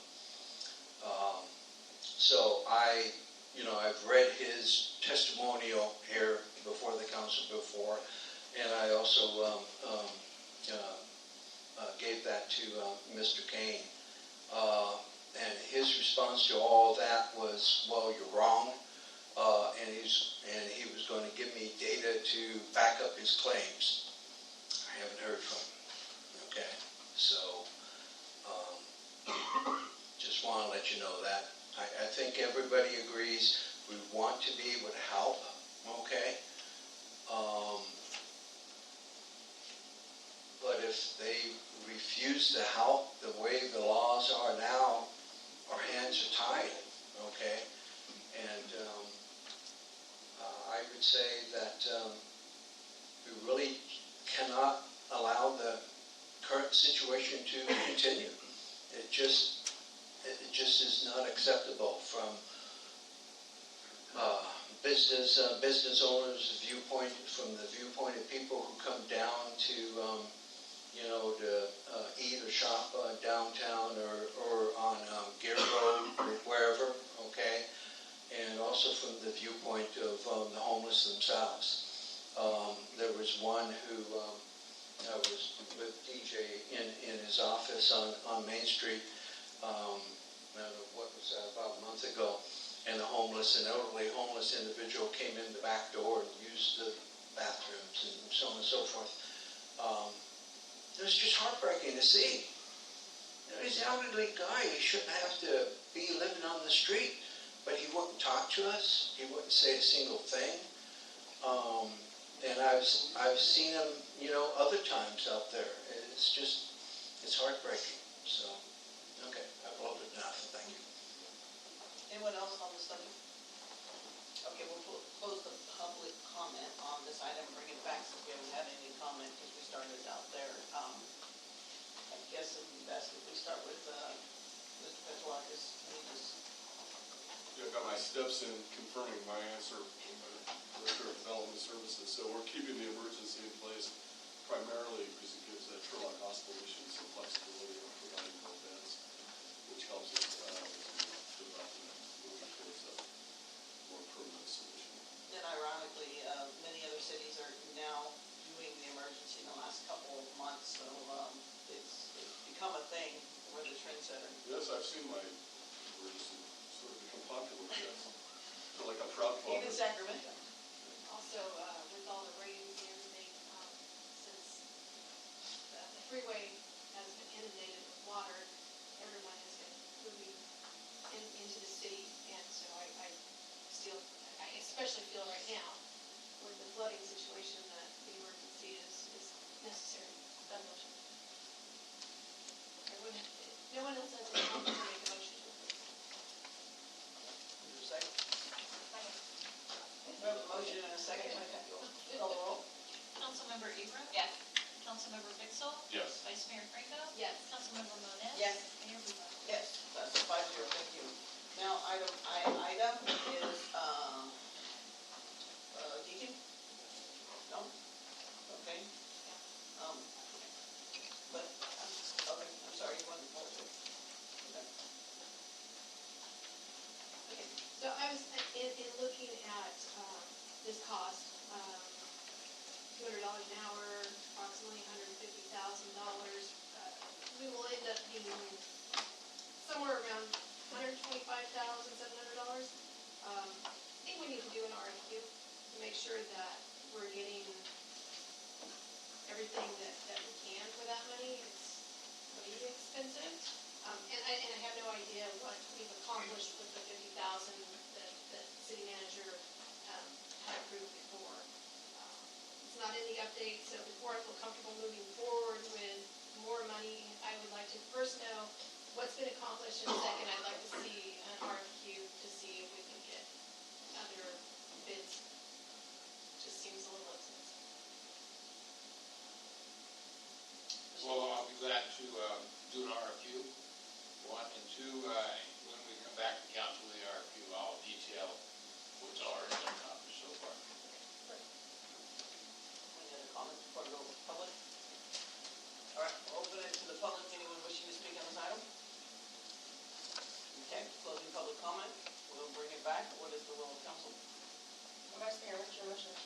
My motion would be to table this until we get the RFQ and the explanation as to what has been accomplished. Second. Okay, we have a motion and a second. Call the roll. Councilmember Abram? No. Councilmember Pixel? No. Vice Mayor Franco? Yes. Councilmember Moniz? Yes. Mayor Bublak? No. So it passes 3-2. We'll move on to item K, King. This is the RAD card program agreement. There was some questions Mr. Brigham had asked. I think so. No, we didn't pass. It did pass. Oh, I'm We tabled sorry. it, we did not pass. Okay, So I apologize. But you have You're not. Okay. Did I not hear 3 no's up there? Yes, we're discussing it right now. All right. Make a motion. Motion to approve as written. We have a motion and a second. Will you call the roll, please? Councilmember Abram? Yes. Councilmember Pixel? Yes. Vice Mayor Franco? No. Councilmember Moniz? No. Mayor Bublak? Yes. There Okay. you go.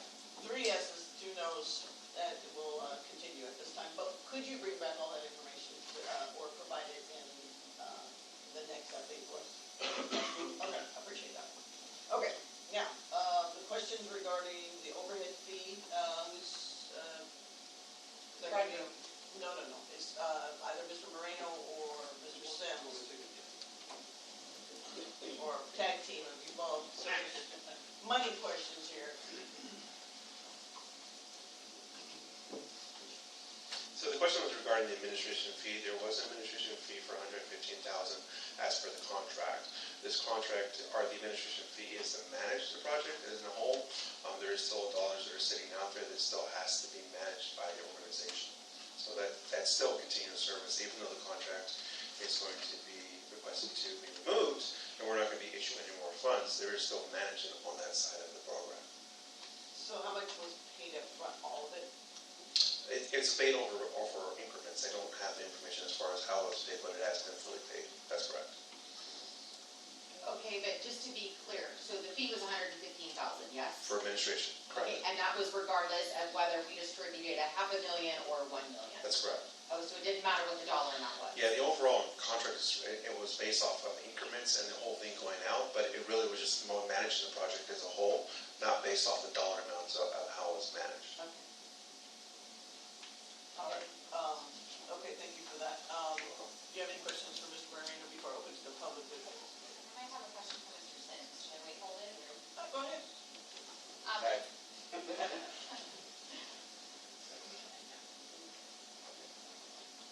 Mr. Sims, sorry to throw you this on the spot, but you outlined in the narrative of the staff report some deficiencies with the RAD card program. Do you know, and can you share with us how much unused funds are still out there that our businesses did not get to utilize, and what happens to that? That's some of the concerns. For instance, the RAD card team had communicated to us recently that all the funds have been used, yet there's residents that have funds left on their account, so there's inconsistency there. So. And if we have a resident that says, I have problems with this, I still have X amount of dollars, what can they do with it now? I believe they can still spend it. In Turlock, if businesses are still utilizing it? Yeah, so it's unique to the city that you purchase those funds in, which is in Turlock. So, but that's one of the concerns is the inconsistency. They're telling us that there's no funds left, yet there are residents that have funds left. So. Other questions? Are you sure? Because you look like you're giving it You a seem call. perplexed. You seem really perplexed. Just ask. I guess I'm a little ignorant with regard to the card to begin with. It seems we paid $115,000 to have $1 million or less managed or to be administered. I think that they will go through the next time.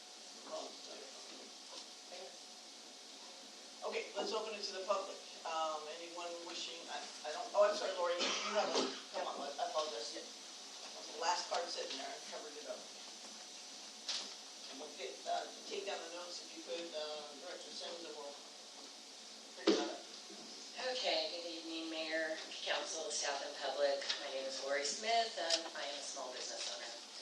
Of course, if you know me, you know that I'm a huge fan. I've been up here a few times of the RAD card, and I am really sad that we are having this conversation more than a year after the funds were approved.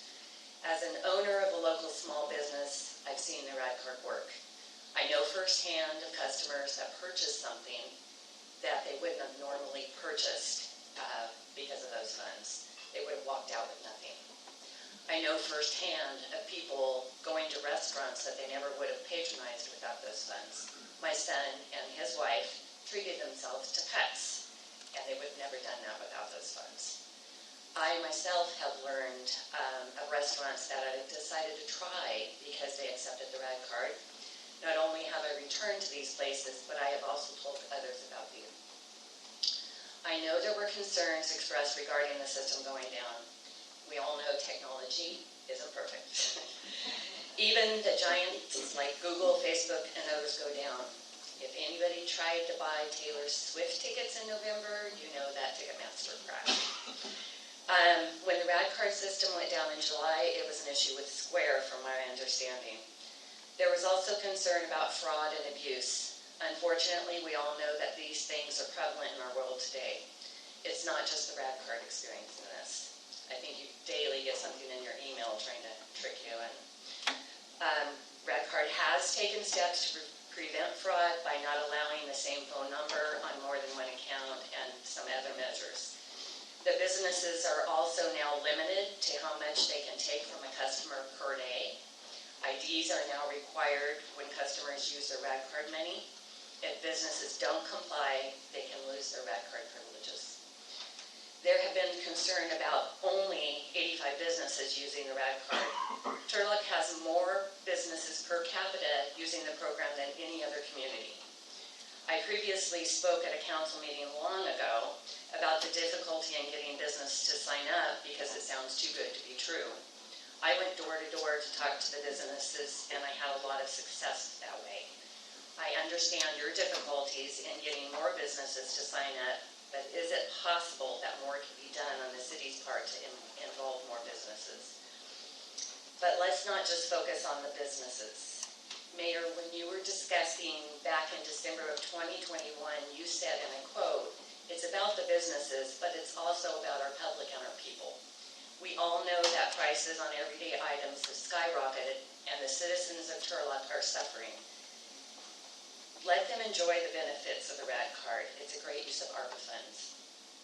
There was concern that people weren't spending their funds fast enough. I do know some people saved their funds for Christmas shopping. When the initial $1 million was approved on December 14th, 2021, it was already too late for Christmas, even if it had been released the next day. In retail, our Christmas season begins in early November. We know for a fact that we lost customers this year due to San Joaquin County, where they released RAD card funds just in time for Christmas shopping. The demand for the program is still there. With so many other cities and counties using the RAD card successfully, I have a hard time wrapping my head around the fact that we want to end the program. That would put almost $1 million back into our city and immediate cash in businesses' hands. Can we not gather together and brainstorm with representatives from business, RAD card, public, Josh from Domo, and see if we can all come together and make this work? I feel many of your current concerns could be addressed. Let's not throw out the baby with the bathwater. Thank you. Anyone else wishing to speak, please?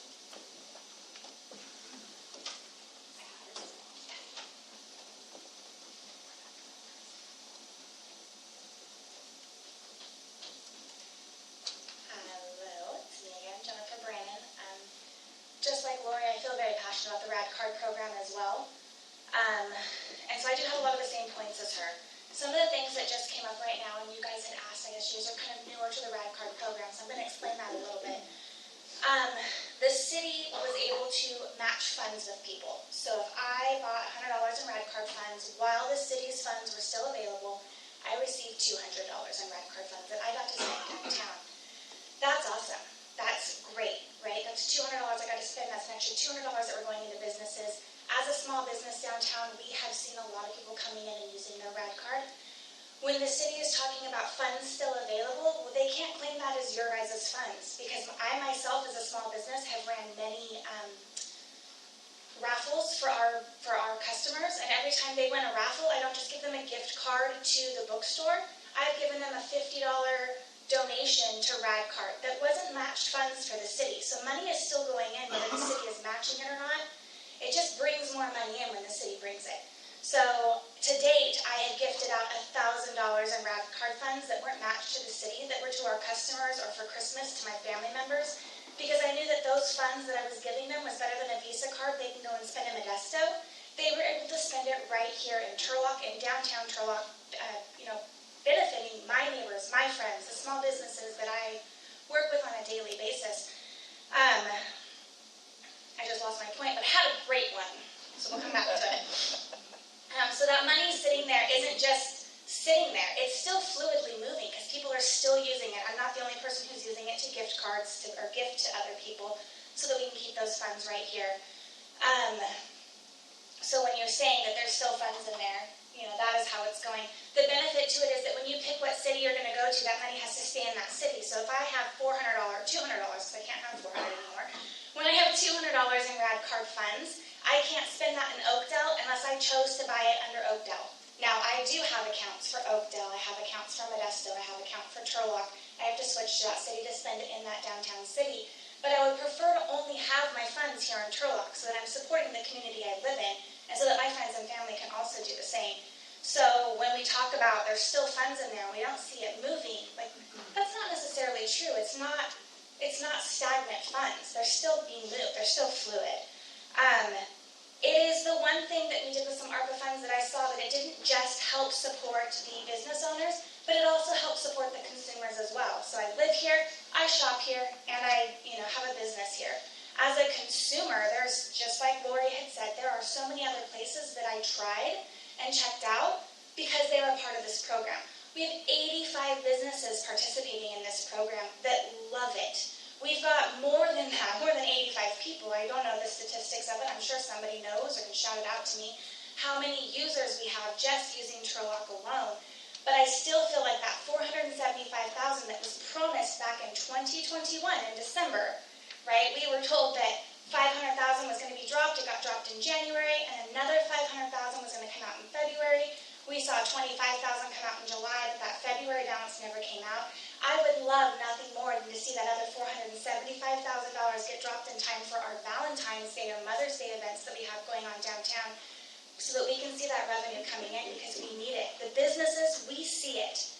And before you guys try to vote on maybe eliminating this or using it somewhere else, I would hope that either one, you guys are so compelled to just decide, yes, we're going to keep it right now. That would be my vote. Or you table it to let some of the other business owners come in. Additionally, if you guys do choose to terminate that relationship that you guys have, then I hope whatever you do choose to spend that business on, you guys allow the small business owners of our community to come in and discuss it with you, instead of just making that decision on your own, because how many of you guys own small businesses? I mean, I know that Ms. Moniz does. She has a place downtown as well, but other than that, how many of you guys are small business owners? How many of you guys have been in our shoes and seen the struggles that we have and worked through a pandemic full-time with a business? Thanks. Anyone else? Ron?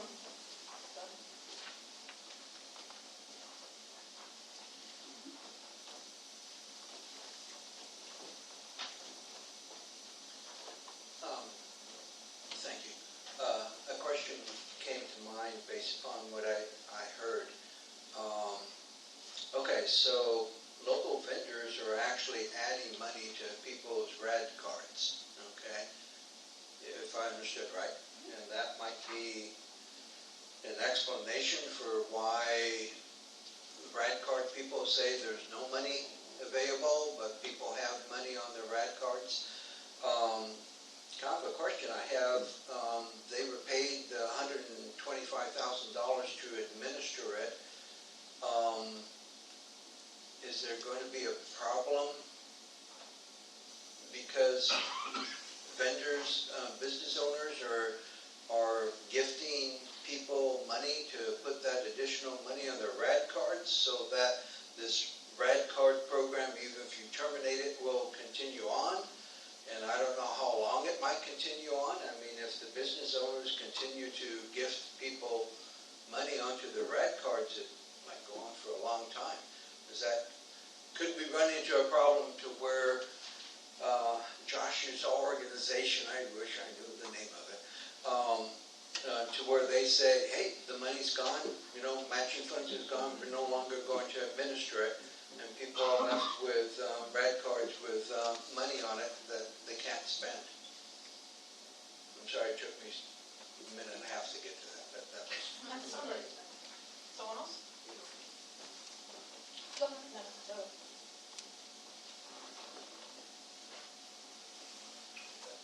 Are you using it at the map place? Actually, I'm going to use this number 86 for the RAD card program. I wasn't aware of the RAD card program really, and by the time I found out about it, it was too late. But a lot of the feedback that we get from parents is that they can't afford math tutoring for their kids. And with the pandemic, kids are really, really, really behind in math, and they are struggling. And it's not only a struggle for kids and their teachers or their families, but it's a struggle for educators as well, because they have to teach the Common Core curriculum, and they cannot stop and say, oh, you're still testing at a 5th grade level, but you're in 9th grade math. I need to go back and kind of, fill in that gap. They're not able to do that as instructors, and so when they're coming in here and we're trying to, price as low as we can to be able to help these kids, we're still getting parents who are saying, I'm sorry, I can't afford it. So having a RAD program and being able to say, hey, why don't you go sign up for the RAD program, the city will match the funds, and then let's work something out, would really be beneficial to the community.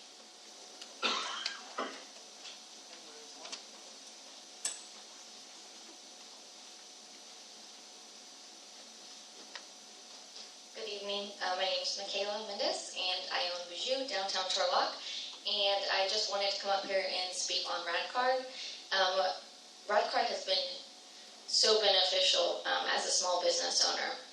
It has helped us get through the rough parts of the pandemic. We didn't take any relief, but the amount of people that come through our door and ask us if we take RADCard has to be at least 30% of our business with 2022 and coming into 2023. I think to keep the beauty that Turlock has to offer on Main Street, it's imperative that we continue to fund the RAD card, at least through the $475,000 that is sitting there. And I guess my question is, what will the city council be doing with the $475,000 if not to put back into downtown businesses? If that question could be answered here.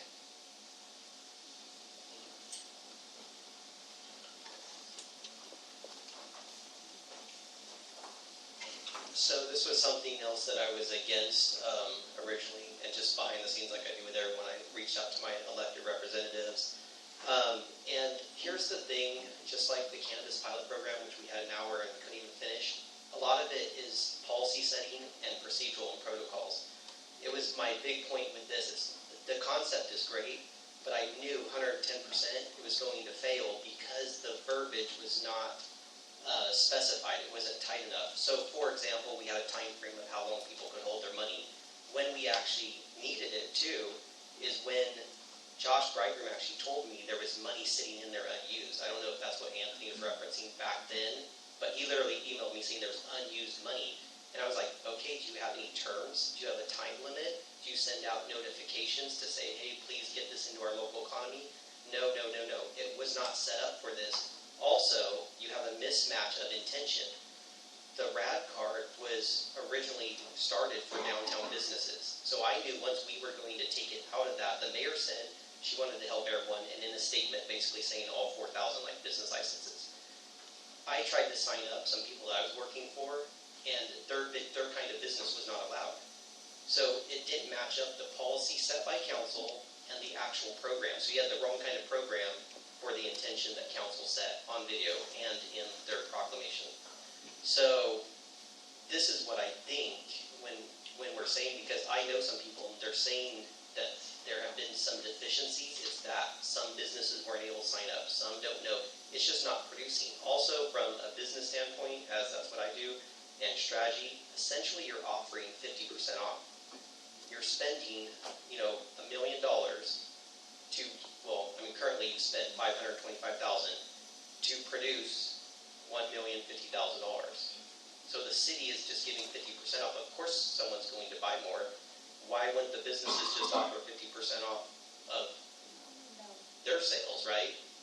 Because that's essentially what you're doing. So if you were going to spend $1 million, you're hoping to produce that match of $2 million. Now, to put this in perspective as well, so let's say that the city sales taxable dollars in a year is about $2 billion. So that's about 4 hours worth of taxable sales. That's another problem too, that you have to look at how big of an impact are we having. Also, too, from Josh Breiger and from Rad, I asked how many people, and this is also a verbiage and terms issue. He said at the time, I think there was about 5,000 different people. Turlock has 75,000 people, plus all the people that work here. You're talking about 100,000 people in Turlock every day. That's still a minority. And then in that, every time that you guys re-upped the RAD card, and this was not made clear, the same people could go and get more. So it wasn't just a $100 limit. Some people, even with the 25,000, which was a big mistake, as we found that out, because the same people were able to get on there. So it wasn't adding new people per round. It was not in proportion with that. So if you released the 400,000 or 500,000 oars, you got like 3,700 people. You would expect a new round to reach another 3,700 different people, or whatever, by the amount. But it wasn't, because the people already signed up are in that loop. So that's why we were trying, for me and some other people that were involved, to give time to get more businesses in and set the terms and the verbiage of the RAD card program. So in turn, what could the city do? I've been advocating for some sort of matching marketing funds, because really that's the key. In a lot of this business, it basically is a basic principle. The more you show, the more you sell. That's the first step. A lot of people are not on social media. They're not reaching the amount of people we need and pulling from outside communities. So if you match those funds, that would be an opportunity of true growth, not just giving your current customers discounts or encouraging that or the same people. So I would hope that we look at true economic development of bringing in more people to our market from outside. Like Ceres and Delhi should be the target markets for Turlock. And it should be through just the top 3 is your own website, Facebook, and Google. And a lot of businesses aren't doing that. So if we could get something together like that. And also, too, with RadCard, there was no set results. And that was why the Chamber of Commerce Convention and Visitor Bureau contract was terminated because they couldn't show the results. And that was started by the mayor about 2014, I believe. So I'd ask for a result-based program. Anyone else? All right. I can't speak again. No, Because sorry. you gave a lot of very false information. I'll close public comment, bring it back. What are your thoughts? Well, thank you for the members of our business community that came here. I, as a citizen, before I was elected, I was aware of the RAD card program, but I think it's really helpful to hear directly from you. So the points are well taken that, the information coming, the feedback is really helpful. I think that it's important that it's important that this program targeted the consumer, because it's not just helping the businesses, we're helping the individuals with the ARPA funds. I was at a conference in Sacramento with other newly elected leaders, and they had great things to say about this program. They're excited to have this in their business, in their communities. So I am of the mindset that we fix it, don't abandon it, to see what else we can, see if there's any room to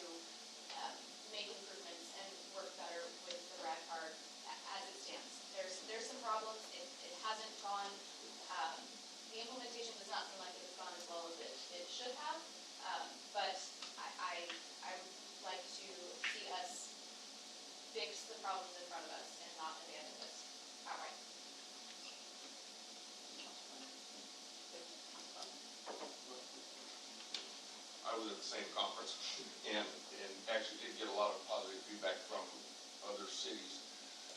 I think I'm in agreement with Councilperson Abrams with let's see if there's anything that we can do to make it better, to make it more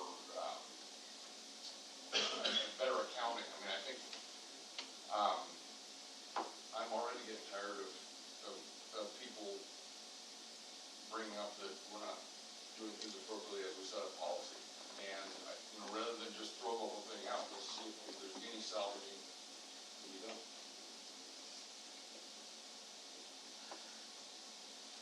There's also an issue with, because we brought these funds in from the ARPA money, we have to be able to tell the federal government how we spent them. If we can't even tell what people got the money, if the program was implemented correctly, we're gonna have a problem going to the federal government and saying, this is how we spent these funds.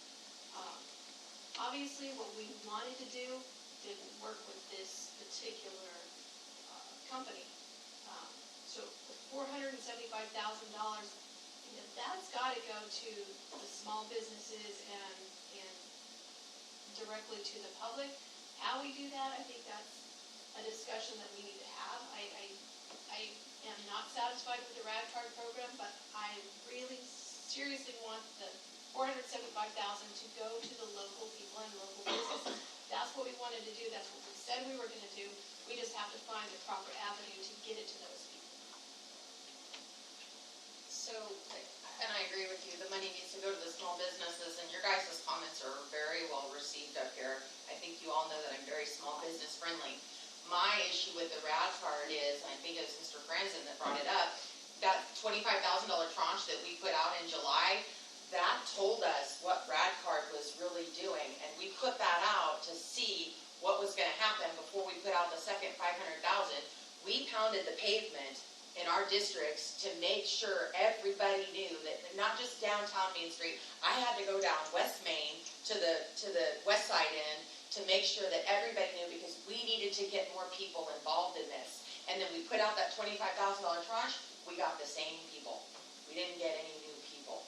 And so I don't want to keep doing something, we all know the definition of insanity, doing the same thing over and again and expecting a different result. I want the small business owners to get the money, but this is not the way. Not for me.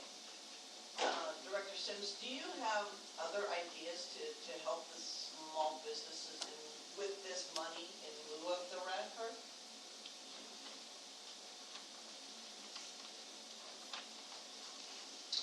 Yeah, so what we're thinking about doing is exploring, using the remaining funds to implement a business development program that can help more Turlock businesses, not just 85.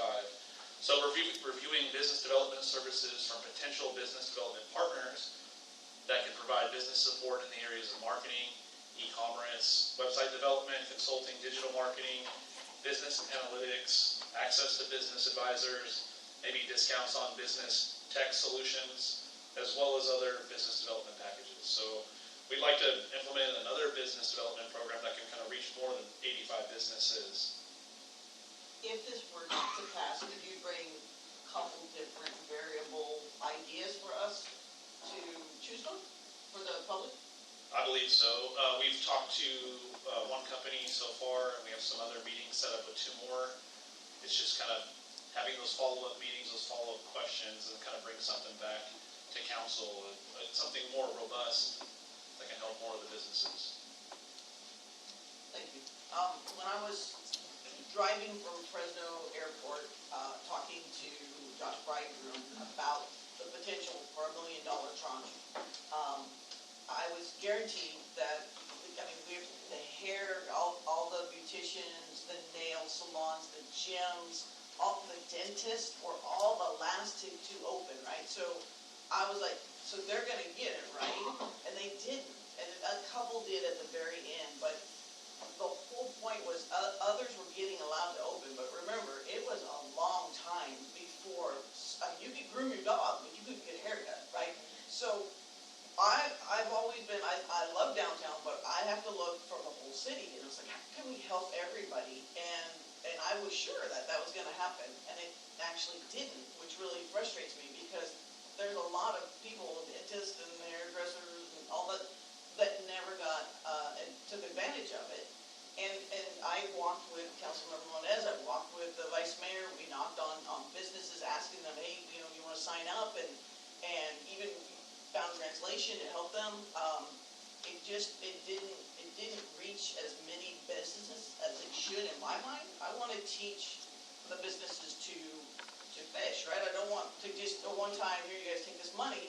It did help, and it was awesome, but it helped just a group of people. And I truly believe we can help more businesses with a different concept. I don't know what that looks like, and we get to choose from that. But I feel like the red card didn't help everybody, and it didn't even help a 50% of our businesses, which is our job. And that was because of COVID. It was the money came from COVID, and who got harmed the most didn't get the money.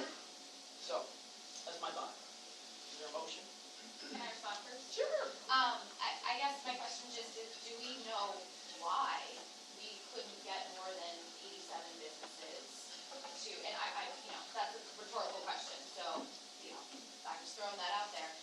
And I think that what seems to be a unique feature of the RAD card is that it's helping the business and it's helping the consumer with the buying power to go into the business. And should this not pass, I hope that one of the solutions that we have, the alternatives that we have, could include some of those elements, because I think that's important when we talk about, Mayor Blackie talked about the price of gas, the gallon of gas, gallon of milk kind of dilemma, and I think that this is important that it includes the consumer, not just business grant or something along those lines. Well, motion to approve item K. Second. All right, we have a motion, a second, will you call the roll, please? Councilmember Abram? No. Councilmember Pixel? Yes. Vice Mayor Franco? Yes. Councilmember Moniz? Yes. Mayor Bublak? Yes, it passes 4-1, the sitting vote, Councilmember Abram. Final reading, item 6A, the ordinance and special office review. After the council comments and the hearing on this and some questions and suggestions, we did have a meeting with the department and the staff. And so we talked about a number of approaches, but we decided to just bring this forward for the second reading and get this on the books, and then we'll probably be coming forward later with some amendments to address some of those issues. All right, then I'll open it to the public since we did a comment. Final reading for the backflow. No takers. All right, we'll close public comments and bring it back. And I guess all I need is roll call. Do we need a motion on the final reading? I'm a gap in here. Okay, I can see. Oh, okay. Okay, thank you. Second. We have a motion and a second. Call the roll, please. Councilmember Abram? Yes. Councilmember Pixel? Yes. Vice Mayor Franco? Yes. Councilmember Moniz? Yes. Mayor Bublak? Yes, passes 5-0. Thank you for that. There are no public hearings in. Item 8A is city council to discuss and provide comments to a draft ordinance that Chief wants to talk about right now. Yeah, excited about this one. Madam Mayor, members of the council, the item before you tonight is a draft ordinance amending our social host liability ordinance, and we'd like to review and discuss this and get feedback from the council and the community. Studies have shown that strong social host liability ordinances have successfully reduced the number of parties that provide both alcoholic beverages and cannabis to underage persons. A number of cities have reported low social host citations being issued, indicating that these cities with ordinances, they have a strong deterrent effect. Historically, social host ordinances were limited to addressing alcohol served to underage persons. However, in some California cities, they've updated these ordinances to include cannabis. With the legalization of recreational cannabis in the city of Turlock for adult use, there's been an increase in underage persons using cannabis. Our current ordinance does not include cannabis, and we believe with a cannabis market in Turlock that we need to strengthen the ordinance going forward. And what this new ordinance draft will do is provide administrative fine options for increased penalties. It does allow us to continue with charging these as misdemeanors or infractions, and then it adds the cannabis to the language. I've been looking into this. I got a call from a resident here in Turlock, and he was just miffed by loud parties, underage drinking going on in his neighborhood. And when I began talking to him and hearing his story, I thought, I'm going to look into this a little bit. And I started pulling our calls for service, and I thought, we don't have a lot of teeth in what we can do for this guy, but there's a problem here as a neighborhood, and we need to address this. So I started looking at what we had in place for a social host ordinance, and it just wasn't adequate to address the problem. So I contacted our new code enforcement supervisor, Ruth Hoover, who is the brains behind the operation. She worked tirelessly on this and a number of other ordinances that you'll have coming forward that we're excited about. But I appreciate her. We'll both be here to answer questions, but I can tell you, as a young police sergeant in a neighboring community, we had a tough social host ordinance with heavy fines and penalties, and we use this all the time. And it really sets a tone to the homeowner or the person that's hosting the party when they get a large fine from the city for serving underage minors.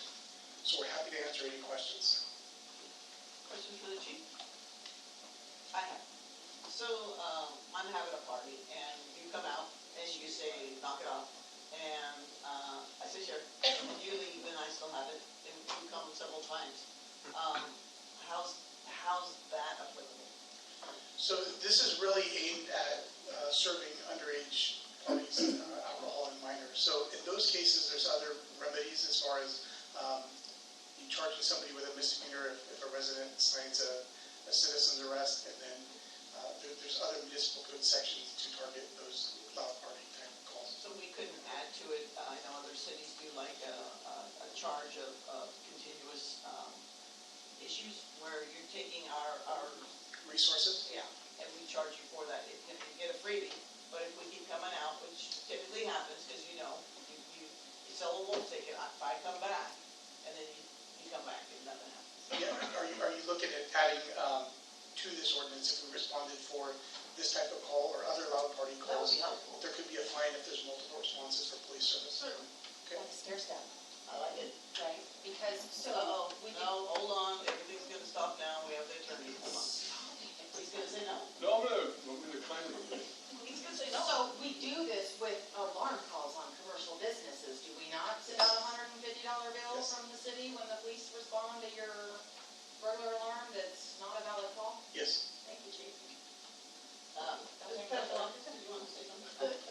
We had Ruth Hoover's diligence as I'm getting all these ordinances that are really well done, and I talked to the chief about it today.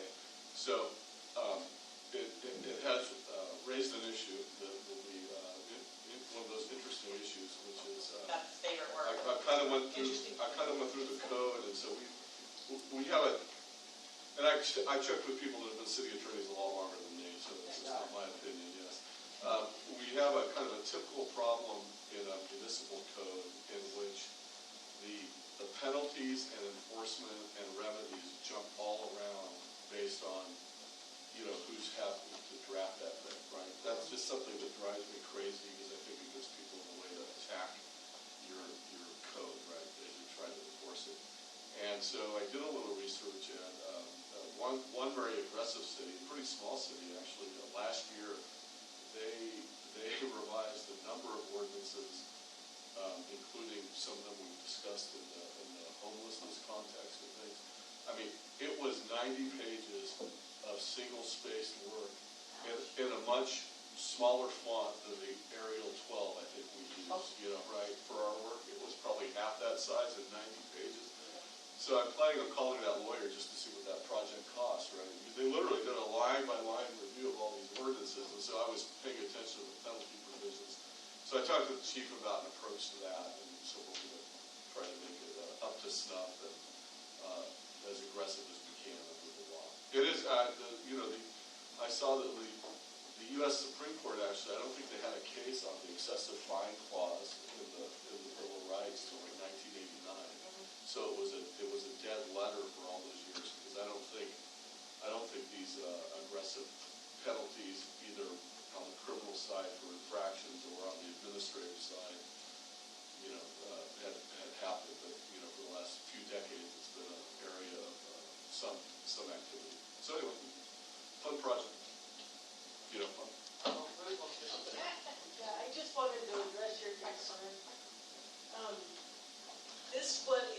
specifically for serving to minors.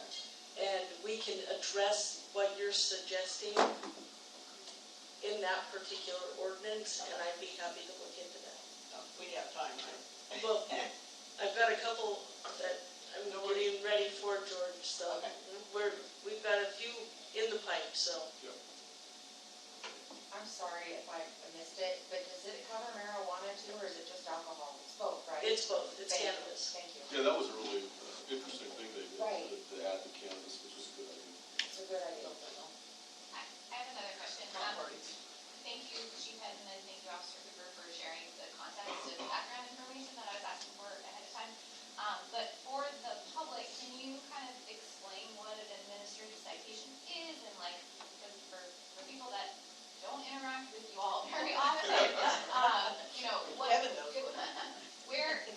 it look like now when you respond to this kind of thing, and where are we headed with this? And second question, related, how do we notify people that this change is happening so it can really have its fullest deterring force? Okay, so under the current code, this is charged as an infraction or a misdemeanor, and that has to go to the DA's office to file charges. And in anyone's recent recollection, the DA is not going to file on those charges. The city attorney and I had this discussion earlier. So the administrative citation process allows the city to handle it through the administrative process and issue a fine that punishes them for serving alcohol or cannabis to minors. And that's what we're looking for. We're looking to put some teeth in this, and there will be a public information campaign because we want people to know that Turlock's serious about this, and we don't tolerate serving underage minors who may get in the car. And as a police officer, I can tell you numerous stories where we've run into people who have had their lives turned upside down because they were served alcohol at an underage party.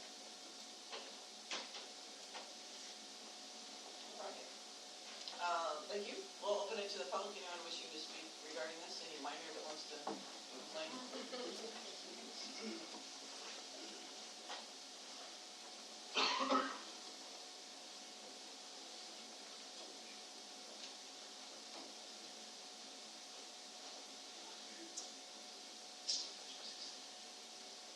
You're having a party,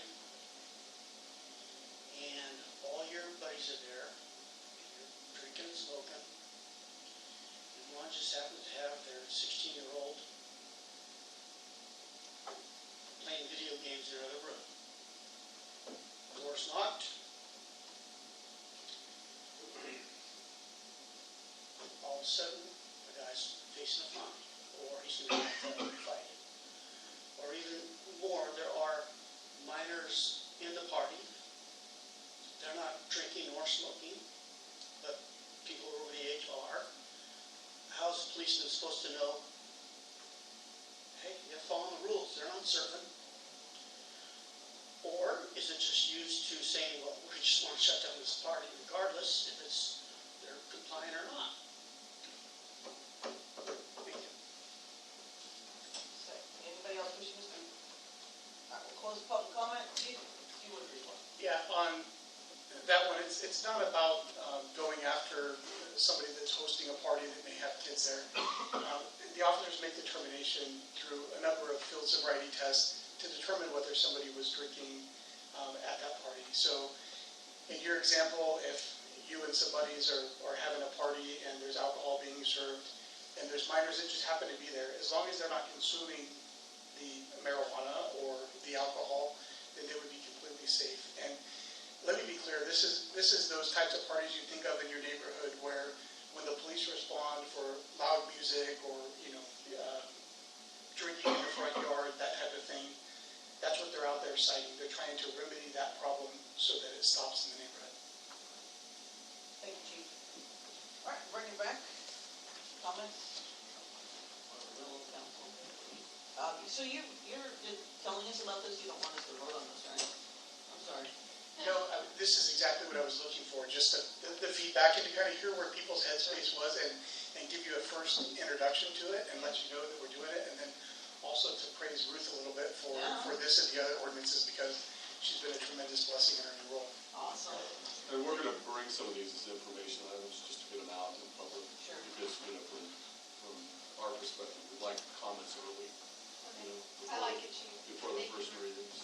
Not just for you, but we'll also. Procedurally, Mr. Wilson, it says action item, and we're not gonna take an action, so I just like, logistically, if we can move it somewhere where it wasn't an action item. Sure. I know, but, sorry. So, she's so mean to me today. So for me, Chief, this is more than just about shutting down the party. Because, I'm a defense attorney, and I have 18, 19, and 20-year-olds on my caseload that are up on DUI charges because they went to a party, they got hammered, and they drove home. And it's not well, and because they got caught. But the consequences and the penalties for an under 21-year-old getting a DUI are so much more severe than an over 21-year-old. And so it's not just about the party ordinance. Sure, we need to keep the peace in the neighborhoods, but there's a lot more repercussions. And our district attorney is also citing for a lot more drug DUIs because there's a lot of people driving a car down Deer Road smoking marijuana, and a lot of those are minors. Agreed.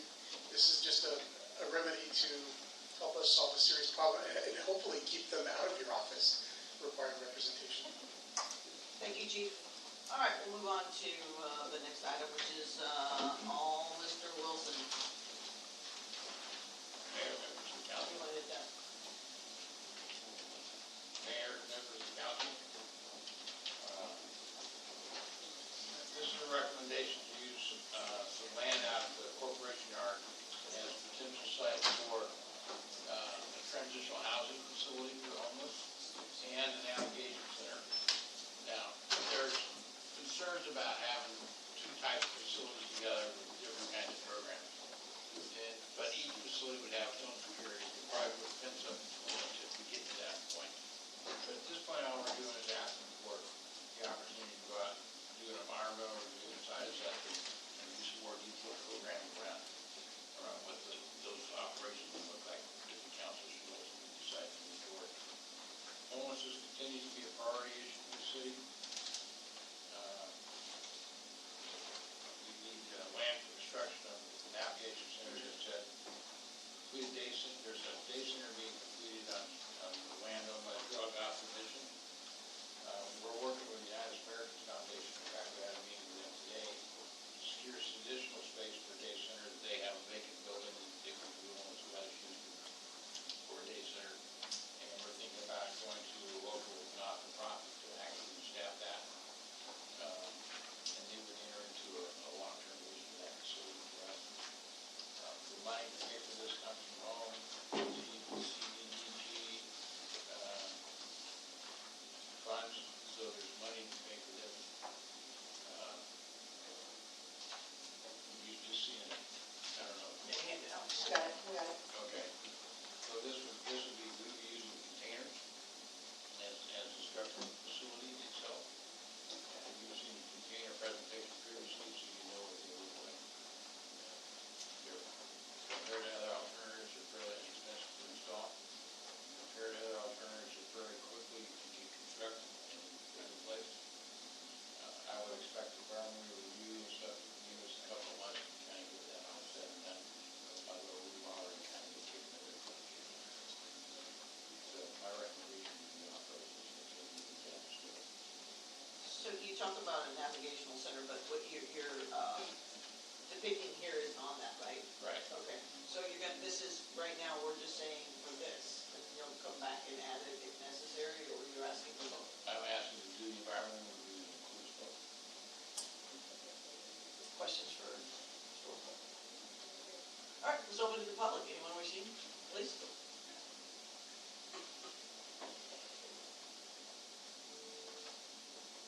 Thank you, Mr. Wilson. It sounds like someone is finally willing to do something that might possibly help our mentally ill people. I don't know what it is with people in this room who can't understand that someone who's mentally ill, by definition, aren't capable of rational choices. Oddly enough, as a contractor, electronic contractor, I did sound systems. I did sound, and I also worked at the state hospital back when I was in college. They had at the West Campus of MJC, It was terrible. But at the same time, I was repairing television sets in their rooms. These people were just totally out of it. They didn't know where they were, what they were doing. Why are we punishing someone who doesn't know what they're doing? And you talk about the other issue, like downtown and removing the benches, simply because someone has done something. If you give these people a place to go or put them in a place where they don't have to be downtown, that's the point. Get them out of the downtown, get them into a place where they have a bathroom. And let me tell you, I was in one facility. This was a mental illness, it was by Memorial Hospital. I was working on their sound system. Actually, there was a murder in that building because there were people in there who were mentally ill. And I got screamed at by one of them. They thought I was an FBI agent. And they said, I won't quote the words, but anyway, they didn't like me being there. But in that facility, and it's furnished, there are people there, professional people there taking care of them. They were still defecating in the hallways. They are mentally ill. What is wrong? Can't you understand that? They don't know what they're doing. And you're attacking Eric Payne. He's just trying to help people who don't know what they're doing. Why are we punishing someone for doing something they don't know what they're doing? What is so hard about seeing that? What is so hard about understanding that? That's what bothers me. Yes, we do have a lot of homeless people. I see them when I'm walking. When I'm going to pick up my mail at the post office, I see them. But they don't have any place to go. Yes, they're sleeping in the doorways. When I had my business on West Main Street, I had people sleeping in front of my building. Well, I could easily handle that. I called up my sister. She came down. She knew who they were and said, hey, you got to move on. One time we did have to get the police services to come out because this guy was in my yard all night long.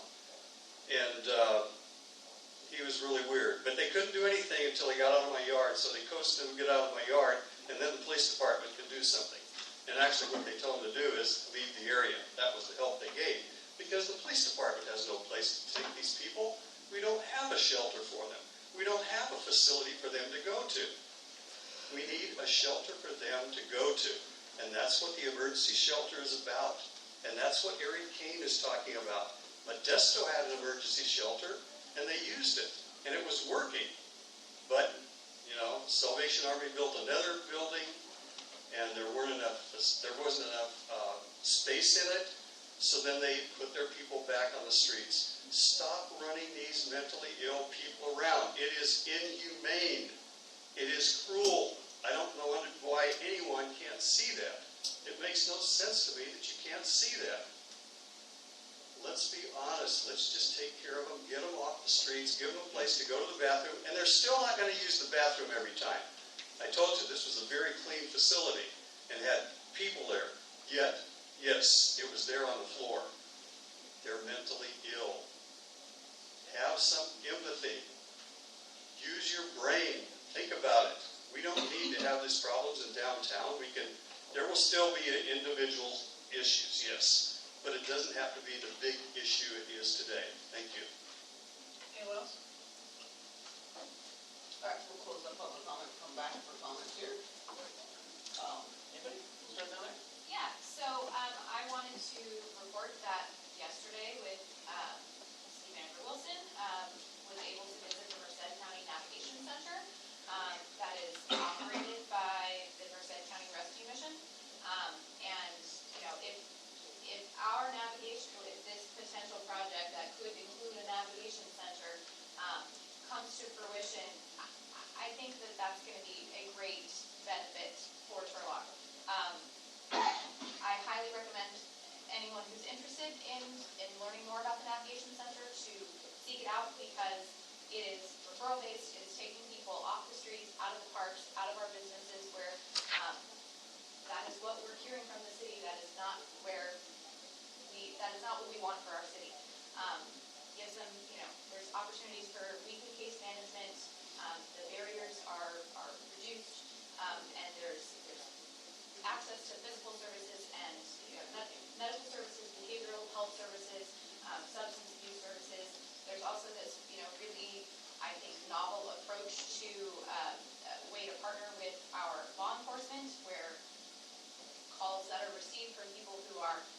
under the influence in the public, they can get triaged and sent into these programs. So I think there's a lot of good out there. We have a model nearby, and if we want change, this is the direction we go. I too was on that same tour. Actually, my wife went with us also. I, for the first time in a long time, have some hope, and there is to me, if somebody's already done a lot of the legwork, it is to me very compassionate. It is very humane. It is a collaboration of public and private. There are so many revenue streams that aren't just government, and they're doing a fabulous job from what we could tell. I mean, it's a great place to start, in my opinion. I'm glad to see that you guys were able to take that tour. I think, speaking for the rest of us, we have also taken that same tour, and we're very impressed with the facilities down in Merced. This is a transitional housing site assessment, not a low barrier. Meaning this is the final step before these people are turned out to regular housing. This is a transitional, right before they go to regular public housing. So I don't want the public to think that this is a low barrier. It's not a low barrier. It's a transitional site assessment. Each one of us wants to help the homeless, and each one of us wants to help local business. So I think this is a good step in starting that legwork. Point of clarification, are we just asking transitional, or are we asking both? Well, the staff report said transitional. Yeah. I kind of changed it, and I said I want to include a navigation center as a part of the site assessment. But the shelter would be a transitional shelter with a navigation center. Associated with that. Well, you can't say enough about Bruce Metcalf. He's a super guy. Dr. Metcalf, excuse me. It's really nice that they are right here next door in Merced. And if any of you have the opportunity to go down there and tour the facility, they will give you a tour of the facility, and you can see what it's all about. This is long overdue, and I'm so excited for this mission. I want to thank you for doing this. I know that with housing, and we were the best at C+ with housing, which is only mediocrity. So I think this is a step above that. We should never be happy with mediocrity. I want to speak to the issue of people who are homeless aren't necessarily mental health issues, and that just because they may have mental health episodes doesn't mean that they need to be incarcerated or enclosed in a building, and we shouldn't be judging people like that. We're not here to judge, it's God's job. And for me, it frustrates me when people think that you can just take somebody's freedom because they have mental health issues. You can't. They can consent up until they're placed on a 5150 because they can't answer the questions that are applicable. So there's a huge spectrum here where we're talking about, much like an alcoholic, you can't make them stop drinking. So we need to not be so judgmental and work towards a common goal here, which I think is better, and keep the temperament down and be more professional about how we deal with this. What is the will of the council? Motion to approve the environmental study on the project. Wholeheartedly second. You keep giving Lisa a second. We have a motion and a second. Call the roll, please. Councilmember Abram? Yes. Councilmember Bixel? Wholeheartedly yes. Vice Mayor Franco? Yes. Councilmember Monette? Definite yes. Mayor Kuzma? Yes. Okay, it passes 5-0. Thank you, Mr. Wilson. You have monthly update reports that are in. Is there anything you need to add to that? No, I don't think we can add to it. All right. Council items for future consideration. I know Councilmember Moniz has something still. Today is January 24th, and my Little League opens in the middle of next month in like 20-something days. Okay. Little League, concrete, $8,000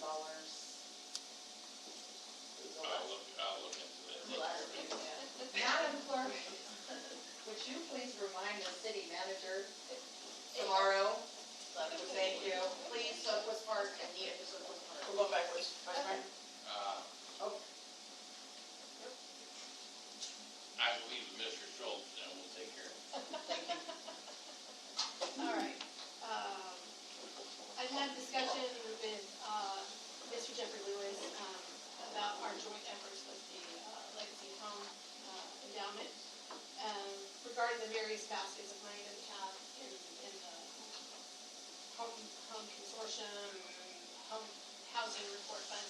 And on the green sheet, I asked staff to add the expected revenues that we will get so that we get a clearer picture. I know Mr. Lewis was not aware of all of the funds that we would have available, so that is now, the expected funds are also on that. Let's see, Measure A. Is that just future consideration? Yeah, we also need to prioritize how we're going to spend our portion of that. So I'd like to start having discussions on how we can best utilize that money. So, Mr. Marie, you'll put that into like the mid-budget review maybe possibly? And some staff recommendations on how we can start utilizing those funds, because we haven't had anything for 2 years. Measure A, I spoke with the city manager about this. We should have about a $5.8 million remaining balance in our Measure A. I'd like to have some discussions on how we're going to put that back into play. I would like to suggest that we can take a portion of that and put it into a major road, such as a Gear Road or a Golden State Boulevard or a Taylor. Lander. Robert Lander. Quite frankly, District 4 and District 3 didn't get a whole lot. So I kind of like something, just kidding about that. But I would like to have a major roadway possibly worked on. Gear Road is a major business funding source for the city of Turlock.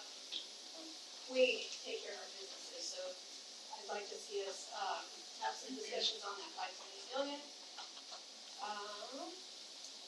And also in discussions with Mr. Lewis, I'd like to seek council recommendation to have Mr. Wilson speak with and engage the lead attorney for the Boise decision to come and brief the council on the Boise decision, and because homelessness is a major issue for all the citizens of Turlock, and we need more information from the Boise decision in order to make sure that we do everything that we can, and we can move forward with a little more teeth in our ordinances. So I'd like to suggest we talk to the Boise attorney to come fill us in. Which side? Fair question. Yes. The winners or the losers? Well, yeah, probably both. But you can make that decision. You've been busy. That's great, but you've been busy.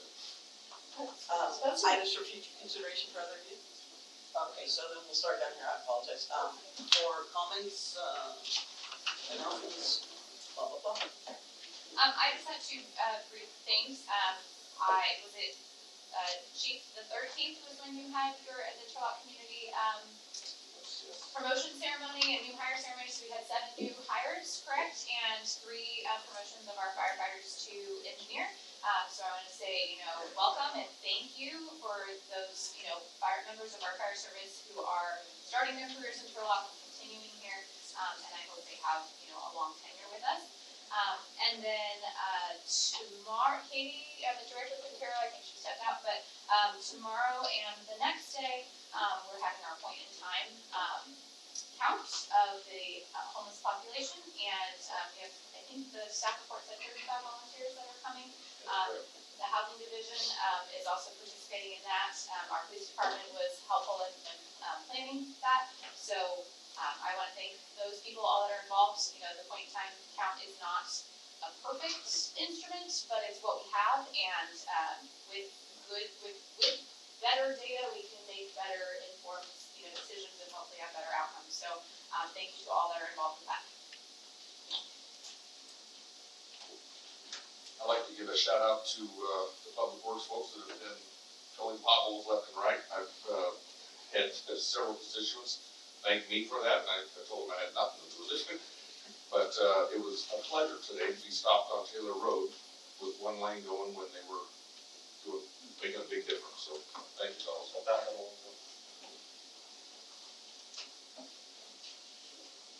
In regards, my turn. In regards to the recent criminal activities downtown and sideshows that we've been having to suffer with, I firmly stand with Chief Hedden and our police department. We will not allow this to continue. It puts our citizens in danger. It puts our communities, our business communities in danger. Please know that even though the details can't be discussed, we have plans and we're implementing proactive measures to curtail these activities. So thank you to the Turlock PD and the Sheriff's Office and everybody else that's been dealing with these problems. And a huge thank you to the Public Works Department for dealing with these storms. Thank you to the staff for all of your hard work during floods and potholes and sinkholes and everything else you've had to deal with. So we appreciate everything you guys do for the city of Turlock, trying to keep us safe, trying to keep our cars safe. So thank you very much. You stole my thank you. A big thank you to everybody on storm watch, storm duty, reliefs in the storm drains, everything. Even I was so happy. I came home from work and I was coming down Montana Avenue and there was a black and white out there with a spotlight going, trying to figure out why the road is flooded by my house. So Chief, even your guys were working on it, but truly all the city staff, I know it's been taxing on almost every department because it affects it in one way or the other. So thank you to all of our city employees.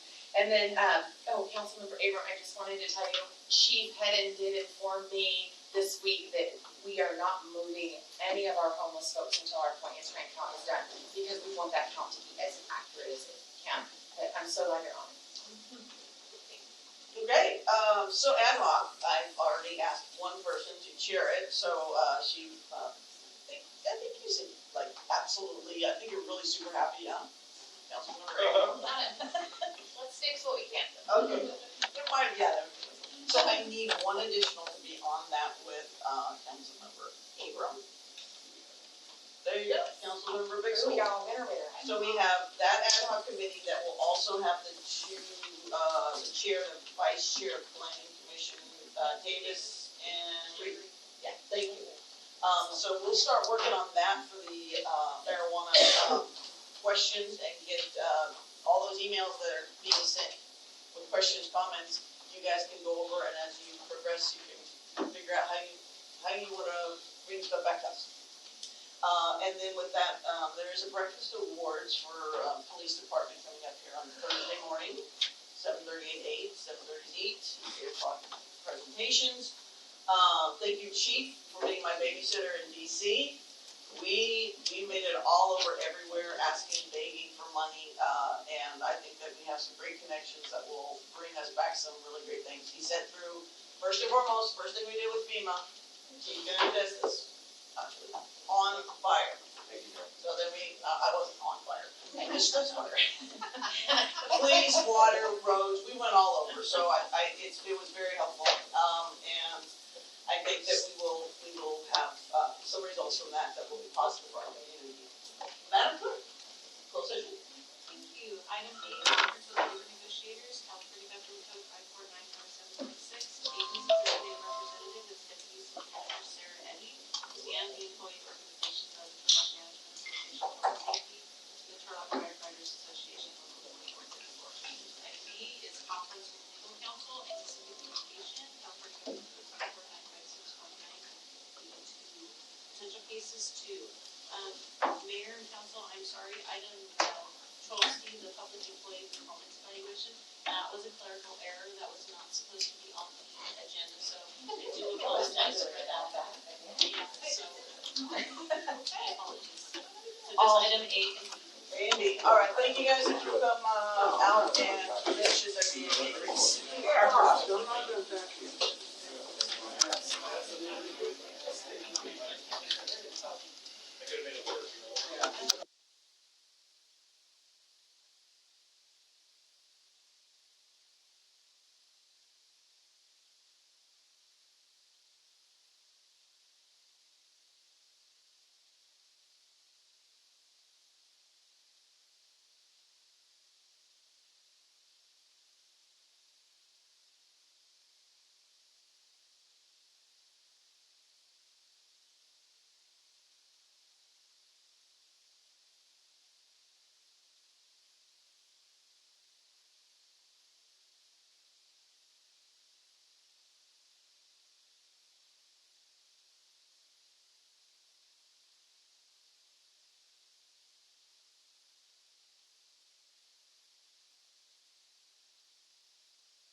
She's here, present.